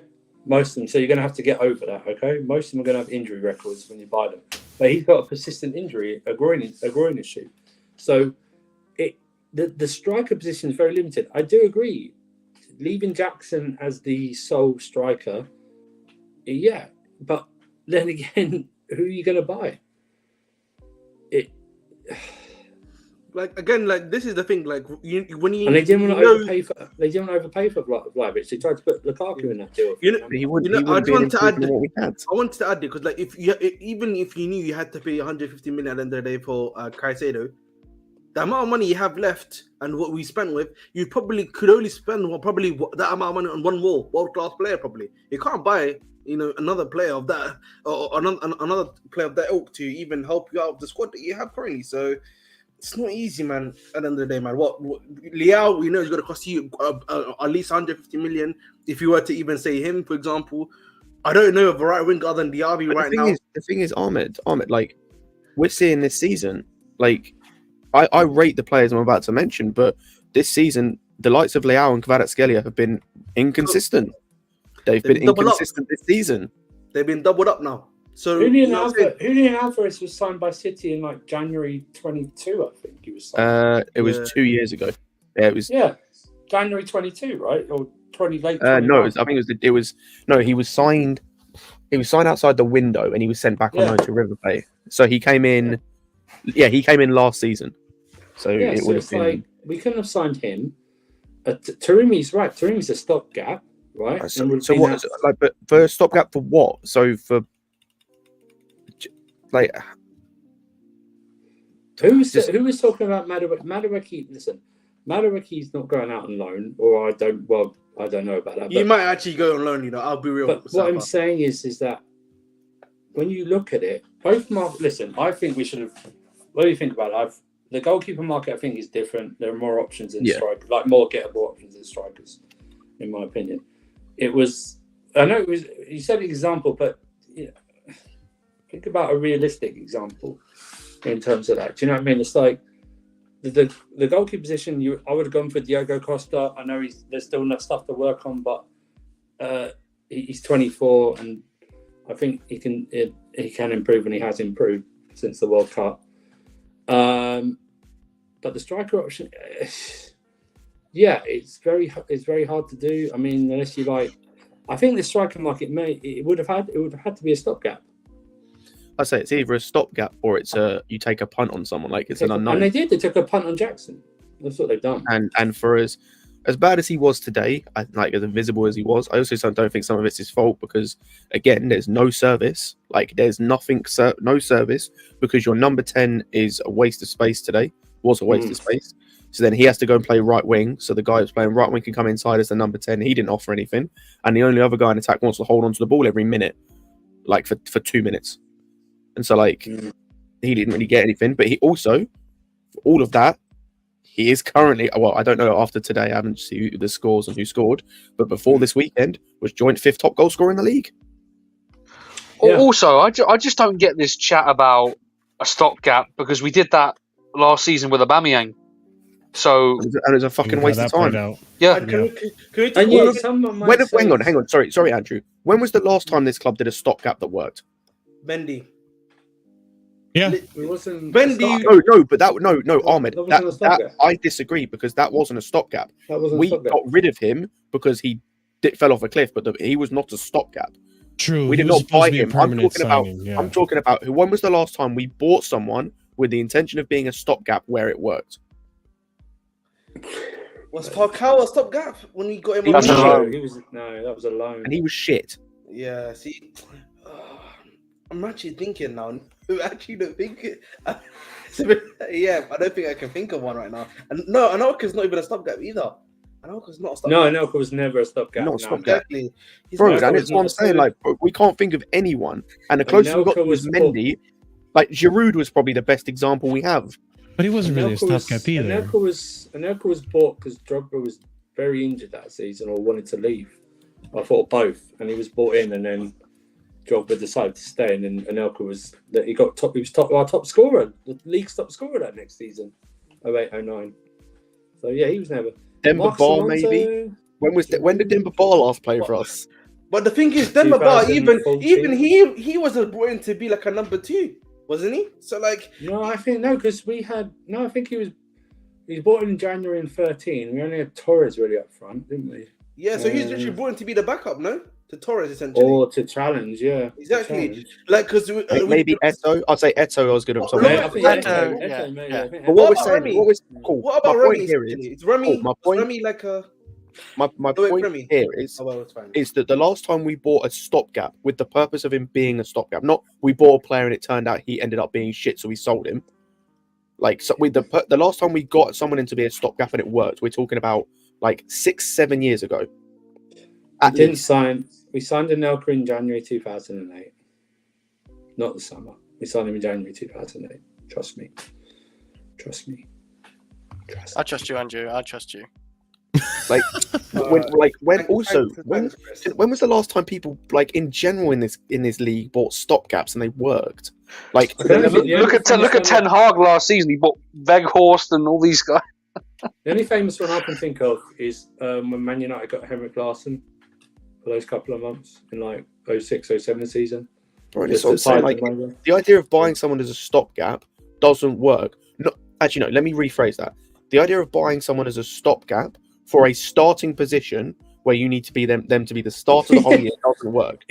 Hang on a minute. Let me just sidetrack. You can't sign someone for 15 million in January and then give him a contract in the summer.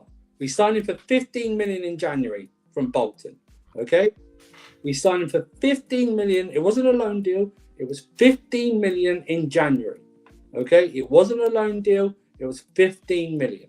Okay? So his contract was from January that year to whenever he left. Hey, Derek, I'll give you that one actually. Aubameyang at Barca was a stopgap and it did work. Saul's a stopgap. Yeah, he was a stopgap and he was shit. Yeah. That was a bad Zakaria. Hang on. But also that like this point actually brings up a good point. It's the reason you buy stopgaps is to fill a hole in the position where they're going to be the backup. So you go and buy a Demba Ba to be the backup guy. Joe Felix, yeah. But that was cool. That was a stopgap, and it was like no problem, Cruz. No problem. Like that stopgap didn't go great. In fact, people are talking about how bad it went. Some people. I don't know. Do you think Thiago Silva was originally thought as a 1-year deal? Because he only signed one. I think we just. I think that was just. I think that was just based on risk. Like, you know, you don't want to be giving a guy that age multiple years. I was gonna say also that was with our previous regime who had a history of doing that anyway. They don't give those contracts. It was why Willian left. But that's what I'm saying. I'm happy to buy a stopgap for a certain position as like a backup. Like for example, say like what United have done, right? They got a stopgap left back because their other left backs were out injured, and it was a third choice guy, and it just happens to be he's their best left back. That's worked out well for them for that position. It's like they bought him as their third choice left back just to cope with injuries. That makes sense. You don't buy a stopgap as your starting striker. That's dumb. If you have to buy a stopgap, a guy that you have to replace in a year or two, that just strikes me as stupid. That shouldn't be the point. Yeah. No, you're right. What a fucking What were we talking about? How do we get to stopgaps? Someone's talking about Taremi getting Taremi as a striker. Oh, that was right. Yeah, Taremi as a stopgap. No, but it was around the whole conversation of buying experienced striker, experienced goalkeeper. We agree with you. Yeah. The striker market is very dry. It's drier than. I would love to get Benzema, but that's unrealistic. But again, Benzema would be a stopgap. That's a stopgap I would take actually because he's because he can actually put a ball back in the net, and his link up very good. Do you know what would be the stopgap? Ronaldo would have been a stopgap. Yeah. Oh yeah. Yeah, true. Andrew, do you know what's bad? I was so vehemently against that when it first came out from United. I'd fucking take him now. Yeah. I'd fucking take him now. Like we're so bad, I don't care. We're so bad, I don't give a shit. I would take Messi as well, but obviously the money be. Those owners would have definitely taken the amount of shirts he would have sold. like that. Oh, with the Chelsea God, yeah. thing. Oh my god, they would have taken that. Bro, Ben's is washed. No, Ben's might be washed at the moment, but remember the league. I mean, he's just living off the fat paychecks now. Do you know what I mean? He's got his World Player of the Year stuff, but Ben's would have been a definite. I tell you what, take Giroud back right now. He would be a star. Oh yes, You know what, yes, man? I'd Oh, take my Giroud back in a We heartbeat. might need him, man. He can But play the thing keeper is, as well, you know. I'm not even bantering. I think he would do a tremendous job. 100%. Yeah, yeah. Me too. But you know, it just comes back to it, bro, and it's just like, it's looking ahead, Brighton at home. I can't lie. The thing is, we probably win that game and then we lose to United. You think so, bro? I swear to God, if we Please. lose United, I don't know, Yes. bro, man. Yes. I No, can Ahmed, the kind reason of I see say it, that, honestly. I there's can two kind of reasons see I it. say that. Number one, the way they play suits us better than playing a team like Newcastle does. Yeah. Number one. Number two, that's the type of thing this team will do. Like, they'll probably turn up against Brighton after the performance today, and then we go to United away and get, like, again, we lose, like, again, like 3-0. We give Ten Hag a result. Well, that's if Ten Hag's even there. Like, they could have a new manager and get a bounce. Hey, Nah, he's he'll not getting sacked. He's not getting He'll be sacked there. until they're confirmed out of the Champions League. The only way Ten Hag gets sacked if he gets demolished again by Liverpool. That's the only way. He's Not getting not sacked. even that. I think if they don't make it out of the group of the Champions League, then he'll probably get sacked. Which If he is loses- awful. Well, I Tuesday. think he'll stay. I think he'll just about stay on. But if they get crushed by Liverpool again, then I think he'll definitely go. But yeah, but Anyway. like, We've got our own problems. That I don't want to think about United. Oh yeah, we do. but They yeah, go but that's 8 what I'm points saying, ahead like, of us tomorrow.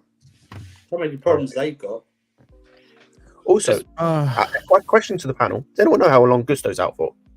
I He's was already going to back. ask that question He's ready. before, like, because He's ready. if Wait, he's ready. Why wasn't he on the bench then? Scott, he wasn't on the. You know how the club released the injury report before every game? He wasn't on it. It was 6 Then why players, wasn't he and on he the was not one of them. And why wasn't he on the bench? I don't know. I And think no one asked him that in the press conference either. Let me I think they let me they see were if you can planning. answer this, Scott. Right? Why would you drop Caicedo but then take him all the way up to Newcastle to begin with? You know what I mean? I say this is the only issue I have with Poch when it comes to today. Like, some of the selections were a bit weird, but like, why have you got Maatsen on the bench as well? You don't rate him. You don't want to you don't play him. So why is he on the bench? Why is Gusto not on the bench? Like, Bro. It's frustrating. And then what That's why, I like, wanna I ask you put a question, little bit of. Scott. I want to ask you Go a ahead. question, Scott. Yeah, because you've been talking about this. Did you see the news that apparently the ownership are expecting UCL football this season? yeah, I saw that. Good. What you thought? Good.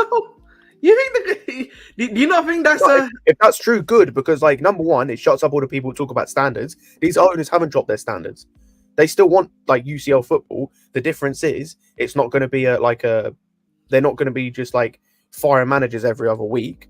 Like, they want they want us to get UCL football, but they want it to be done in the way of it's sustainable in terms of it's not going to be cool. We're going to be getting rid of this manager this year and this manager this year Actually, and it this leads me manager to this this year. question.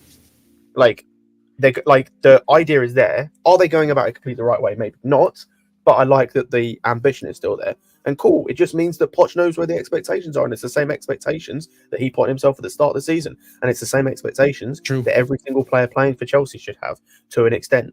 Like, you might need to get to the point where you can consistently be a world beater or be a top Premier League player, but your expectation should be, okay, I'm going to get to that level where I'm a consistent Champions League level player because I'm playing for a team that should consistently be in the Champions League. And Derek, Well, like, the thing to is, if answer your he's question not, here. If Gusto's not fit, you would presume he would switch Cole Cucurella left to right back and Cole left back. Brilliant. Oh my I'm just god, saying, yeah, you've seen that it. is I'm just saying, you've seen it before. that is the stuff of nightmares. We'll have a back line with saying. Colwell and Disasi at fullback. Well, expect that next game, guys, because Cucurella is going to be suspended for that game. Oh yeah, fuck, I forgot about that. He is, Yeah. yeah. Sweet, fuck it. So we're going to see Cole regardless. So Cole's playing left back regardless. Cole's playing left back. And Disasi at right back if Gusto's not there. Yeah, because we're gonna play with 4. Oh yeah, because James. Yeah, that's right, James. Oh, Unless Jesus. we actually play Maatsen, I don't know. No, it's not going to happen. Madueke, right wing back. Oh my goodness. But Derek, to answer your question here about Xabi Alonso as a manager, I'm not even entertaining this because I'm so sick and tired of the chopping and changing of managers. It's not going to solve anything. It's not going to solve a damn thing. How the hell has Cucurella got suspended already? Yellow cards. He accumulated cards. He had card accumulations. By the way, quickly, Sterling's one off a suspension. Sterling's one booking off suspension. And again, his yellow card, like, Again, That's stupid why yellow it's card. so stupid to keep doing that. Yep. Like, Stupid 3 times yellow today. card. 3 times. It was every yellow card, like, I might need to go back and watch all of them, but I swear every yellow card we got today was because of stupid shit. Just Oh, dumb yeah, shit. majority 3 of them was- were from kicking the ball away. Yeah, like that was just. And 2 mad. of them were for big mouthing the ref. Yeah. I think we got Right. like 6 yellow cards today. I don't even know Which how they're many. clamping down on. Yeah. Even our manager doesn't have discipline over getting booked. Bro. That's why he was suspended true. today. True. That's also true. Fucking Shock and hell. horror. Shock here. Jackson didn't get a yellow card, but everyone else did. Hey, do you hear he's been? Did you hear he's been doing? Two yellow cards this season. He's been doing extra He was running as running. punishment. He's been doing extra running as punishment. No He got wonder 3 he's yellow cards fatigued. today. No wonder he's fatigued. He's got 5 yellow cards in 7 games. Do you know what, Yeah. Andrew? He's Do got you a know what card a I? game. Do you know what's annoying about this? And I don't know who to blame for this or where the blame lies. Like, people can take it as they see it. I don't actually mind that he's got as many yellow cards as he has in those games, being the type of defender he is, and we know what he's going to give. Yeah. Like, the issue comes, there's no fucking backup for him right now because our backup is fucking injured again. Yeah, we got And he's Matt. never going to play in Matson. And he doesn't want to play Matson. Yeah. Yeah. So our backup is Cole, who's a centre back, and that's like, I don't mind Kukured like getting the yellow cards. Yes, I probably want him getting yellow cards, but like, he is an aggressive defender. It's the way he like some people are just aggressive defenders. They're going to rack up cards, but like you take that if they give you something, which Kukured does. It's the same reason for like Martinez or like Romero. Those guys are going to get cards, yellows and reds, but as long as they can give you enough positives when they play, and they don't do it all the time in terms of getting red cards, then you can allow it to an extent. Just have a good backup to bring in. Our backup's fucking injured, and I'll be real, when he plays, he's shit anyway. I don't mind like obviously him being aggressive and getting yellow cards, this but is like just a gender today, blitz like ball. he like messed up by like kicking the ball at the referee. I'm surprised the referee maybe not gave it red. He kicked it at the referee, didn't he? I think so, yeah. No, Yeah, he's- no. I I thought he was bad mouthing the referee. I thought I that's swear- That's what it looked like. Yeah. It's one of the two. But I swear he kicked the ball at him. I'm not too sure. Either way, why? Just why? That's the type of yellow card I don't want you getting. I don't mind if you get a yellow card because you're being a bit aggressive Yeah. and you're like getting into a player or whatnot, or it's like a tactical foul. I don't want those yellow cards. Those are fucking stupid. Control yourself. We're also 13 games into a league season with these new rules about you can't like challenge the referee without getting booked. Like, no. I don't like that rule, but it's a rule. They should know it happens. Well, that's the thing. That's a completely different discussion, Yeah. Chris. But you have to still follow the rules to Very give yourself an advantage. Yeah. We should have known that because I think Jackson in the first like game he got booked for like talking. Yeah, to the no, it's a referee. West Ham game. He got booked for showing the imaginary yellow card.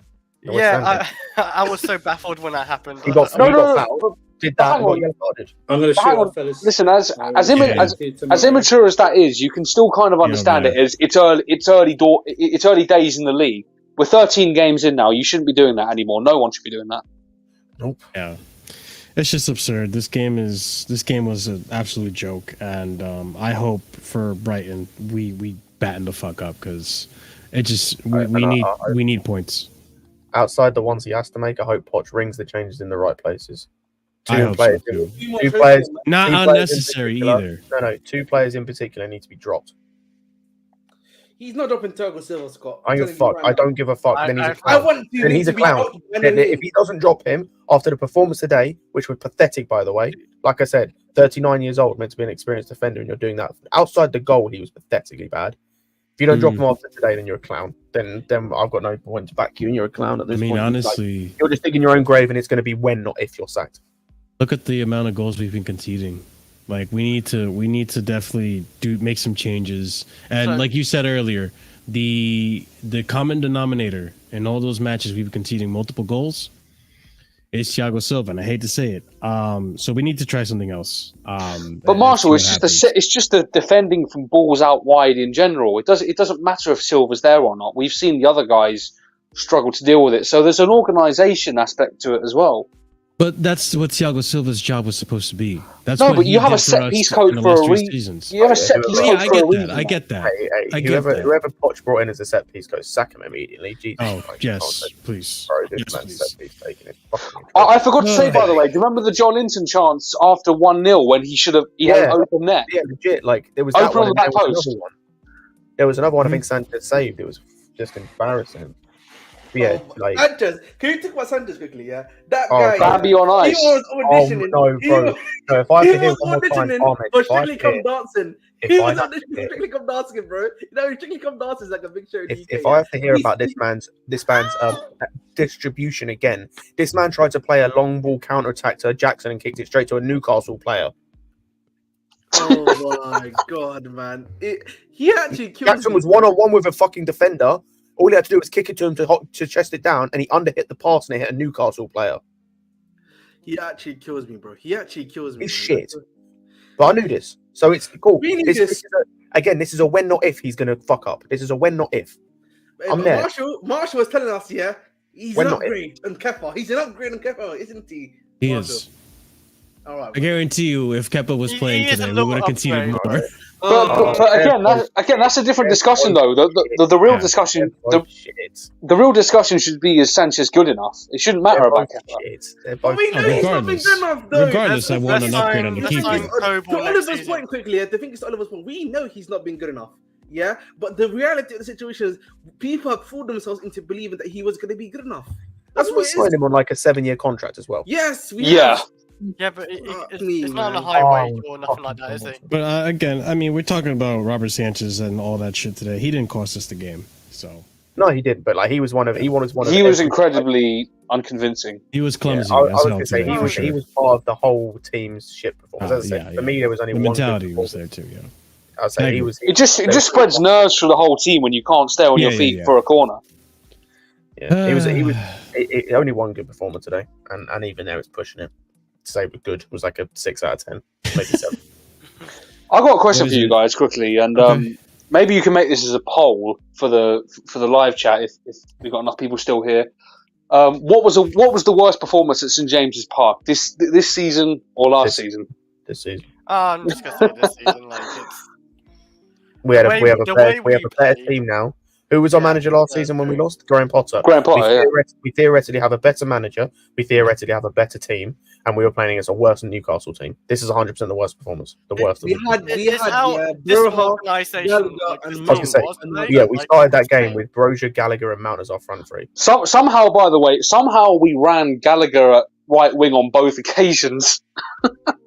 Can you talk about this Gallagher right wing situation? Oh, don't get me fucking no. We're not gonna get. That's disgusting, man. No, but the thing is, Oliver, yeah, because we were speaking about this earlier. But the point I was trying to make here is that why are we playing Gallagher right wing? And the thing for me, it also is, yeah, if Poch believes that Palmer doesn't have enough pace to be playing on the right wing for his, personal game, okay, play him in a 10 role. Then that means, yeah, he has to make a choice of either playing Mudryk on the left wing and Sterling on the right wing, or playing Madueke. But exactly. If you want pace on the right wing, then you have Sterling and Madueke that are faster than Gallagher. But the point is, yeah, and I said this before, he does not trust Madueke, and this is only proven. So what about Mudryk and Mudryk on the left and Sterling on the right? Hold on. I listen. You could be right. You could be right about Madueke. Bro, there's no other way to put it, bro. Now he can't. What happened? What happened to the player that we put in today, who hadn't been match sharp, who hadn't played in 5 weeks? How did he do today? You really think Madueke was going to come in and be consistent? The point is that I'm trying to make is that at the very least, that he needs to start playing a right winger that's playing regularly. Even if you say, okay, don't play Madueke because of the match sharpness. Okay, that's fine. I can say, you know what, Marshall, I agree. Mudryk's match sharp. Yes, I agree. I agree with that. I actually disagree. I don't think it was anything to do with Palmer. I think it was Gallagher. He didn't offer anything. Like Gallagher was a waste of space on that pitch today. I think that's why he put him right wing, because nothing was happening in the middle. And like we've seen Palmer play on the right before, so like that he doesn't have that much pace, but that's also not his game. Like also like if you want Reece overlapping, which theoretically you do, Palmer works perfectly for that because he always wants to come inside. And so you have him come inside and drag the defender out, and Reece overlaps. That makes sense, especially because on the left-hand side, Cucurella doesn't really overlap a lot. So you kind of have that balance. So Palmer, we've already seen Palmer work there. I don't think it was anything to do with Palmer. I think it's Gallagher. I mean, Gallagher was fucking shit. I think it's because he wasn't offering anything and you needed to change it up. And then, don't get me started on that chance, by the way. That chance and this game is a prime example of what I was talking about. When everyone's fit, I don't care how well he's done so far this season, that Gallagher doesn't start for us. He should never start for us when everyone's fit. I don't care what game it is. I don't care whether playing Brighton, Luton, Man City, whoever. Shouldn't start for us. Because at the end of the day, these performances are in there. And they've always been in there. Because he's not good enough to play at the top level, to play for a title-winning team. Maybe even a Champions League level team. I don't know what mad fucker. I was gonna say I don't know what mad fucker actually thinks Gallagher should be main starter when Nkunku comes back, because literally, okay, he doesn't replace Nkunku, obviously. Does he replace Caicedo or Enzo in the sixth? Nope. You are bonkers if you actually say yes to any of those questions. I just think today was not the game. Like, this is where I wish we had Nkunku ready, or even Carney. I don't think today was the game to play Gallagher against Newcastle. Like, yes, he was good and effective against Arsenal. He was effective against Man City, but not today. Not against Newcastle, who we know are defensively sound, and they're not going to press us like. This is what we've Arsenal been saying, though. That there are situations where you can use him, and there are situations where you can't, and this is one where you can't. Yeah, and it's just like it just shows that this is what I mean. Like, when I think like Nkunku is gonna make an impact, but he's not gonna win us games by himself. But I think having Nkunku would have been really useful for this game. I don't think maybe we don't win as a result of having Nkunku, but I feel like definitely we would have been more effective going forward. I think our defense is still stinky. Yeah. I want to say something. Yeah, we need to speak about Nkunku as if he's a regular guy. He's a regular football player that is like, very good. Sure. But he is not going to be, he's not a Messiah. He is not your Eden Hazard, what I mean? Yeah. He's going to carry you to top 4. We need to about that. I'm gonna be honest, Ahmed. Like, I spoke about this in relation to the Fafana thing we were talking about on Discord, but when he came back last season, Nkunku, I saw a tweet about this where when he came back last season from ligament injury, he was out for 4 months, came back. In 2.5 months, he completed a 60-minute plus game once. Mm-hmm. So we've got to realise that even when he comes back, he's not going to be playing a lot of minutes and shouldn't be, because the one thing I'd say that Poch has done well this season, for the most part, has been managing players' injuries in terms of when they come back, like the minutes. Like, he's done it really well with Reece. I would say, based on what we saw from Badiashile today, he's actually done quite well with that, despite the fact I thought he was making a mistake. He's done well with others like Jackson and Brozier, etc. So there's a chance that, like, hang on, let me get up the games instead of trying to do these from memory. But there's a chance that, like, we don't see him play till like potentially January. Like, in terms of actually not play, but there's a chance we don't see him start games, like play proper 60-minute performances or full games until February, until like end of December, start of January. So, like, we've got to think for the next. Basically, I'm saying for the rest of December, don't count on having Nkunku be a mainstay in the team. He'll probably play minutes. He'll play 30 minutes here, maybe a half, depending on how his injury is. But he's not starting games for at least a month. Yeah, I agree. If all goes to plan, I'd expect him. Well, I'd like for him to be getting his first sort of long games during the early FA Cup rounds. Yeah, I could see that. And also, like, to address this, I don't think anyone's really scapegoating Gallagher. You just happened to tune in when we were talking about Gallagher. I think all of us agreed that a lot of the team has to take the burden on his shoulders. Gallagher's just one. Can we talk about it? We've highlighted that our worst aspect today was the defence, not Gallagher. I can speak about Sterling now, can't I? Yeah, I'm going to speak on him. CTE Sterling, guys. I always say that about him, bro. That is the only way I can describe him, when it comes to his choice in attack, bro. Barring the re-kick, his choice in attack are the CTE, bro. Like, I don't know why. Like, why is it that I have to do the Magic the Gathering or like D&D, where I have to roll the dice and I have to hit the 7 every single time to get it right. That's what it's like with him. Like, if I do hit a 7 on the dice with Sterling, he's just making a wrong decision every time in attack. I think the whole attack was making. I'm gonna be honest. It's not even just that for me today, bro. Every time he got into an attacking position, my man put his foot on the ball and just stopped for like a minute. It was like he froze. It was like he glitched. Yeah. It was like my man was did a running William. on 600 it was like my man was running on 600 ping on a game of FIFA. He just froze, bro. Legit just froze. I'm like, what's going on? There was a moment we had a counter attack, and my man's running in the middle of the pitch and just stops and gets crowded by like 3 players. I'm like, what are you doing? I'm like, what are you doing? Yeah, this is where we don't like Sterling, when he actually starts thinking too much.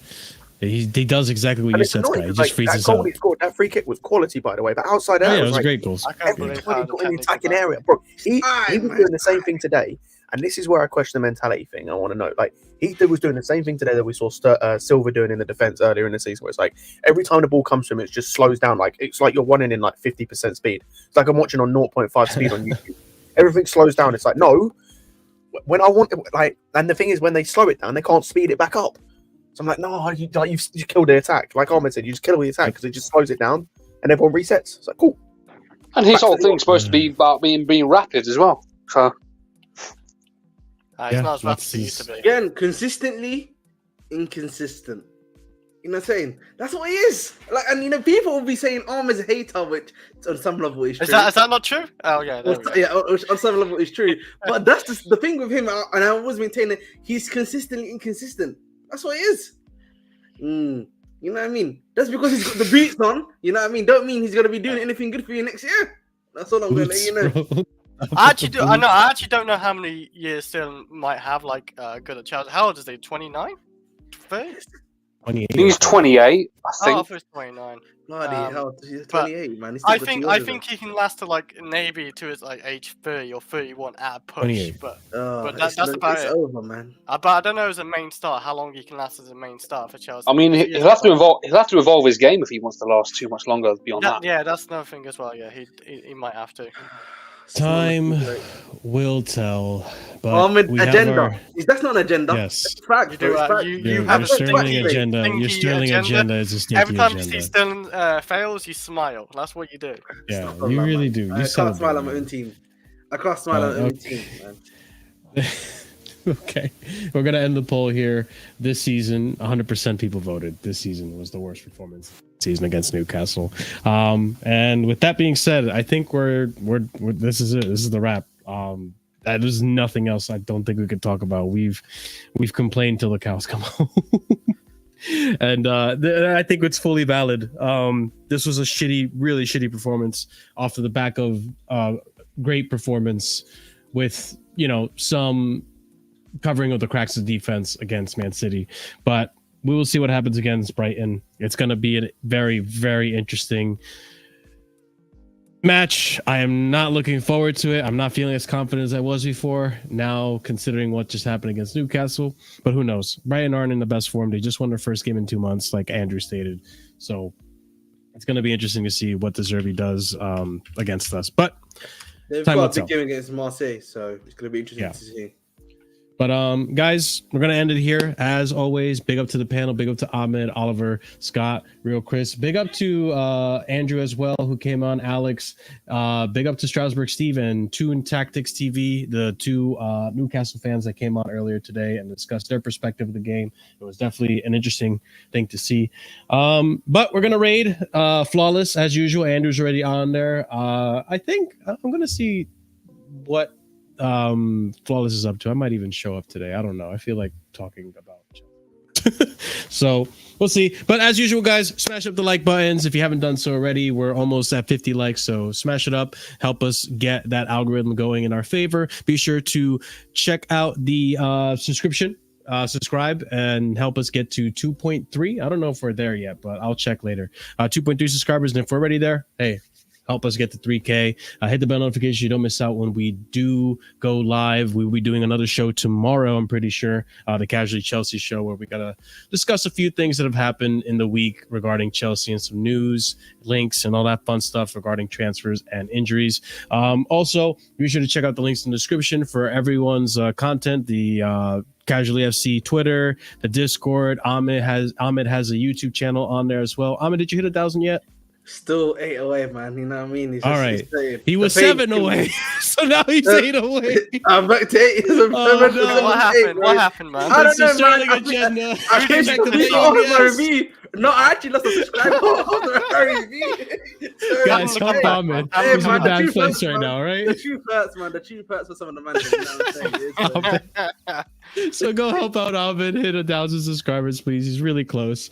Also, be sure to leave a comment down below. Tell us what you thought about today's game, anything you agree or disagree with. And before we leave, as always, shout outs to the proper casual and higher tiered members going to OG Turbo Leashes, Dark, Scott, Adrian, Will. Big up to you guys for being in that higher tier membership. Big up to everyone else who is here as also a member. I hope you guys are enjoying those emojis. Be sure to use them and enjoy the other perks as well. Like I said, we'll be back tomorrow for a Casually Chelsea show. Make sure you copy and paste that message because we're going to be going to raid Sarcasm City. And as always, guys, thank you so much for being here. We'll see you again tomorrow. And have a good night and stay casual. Peace.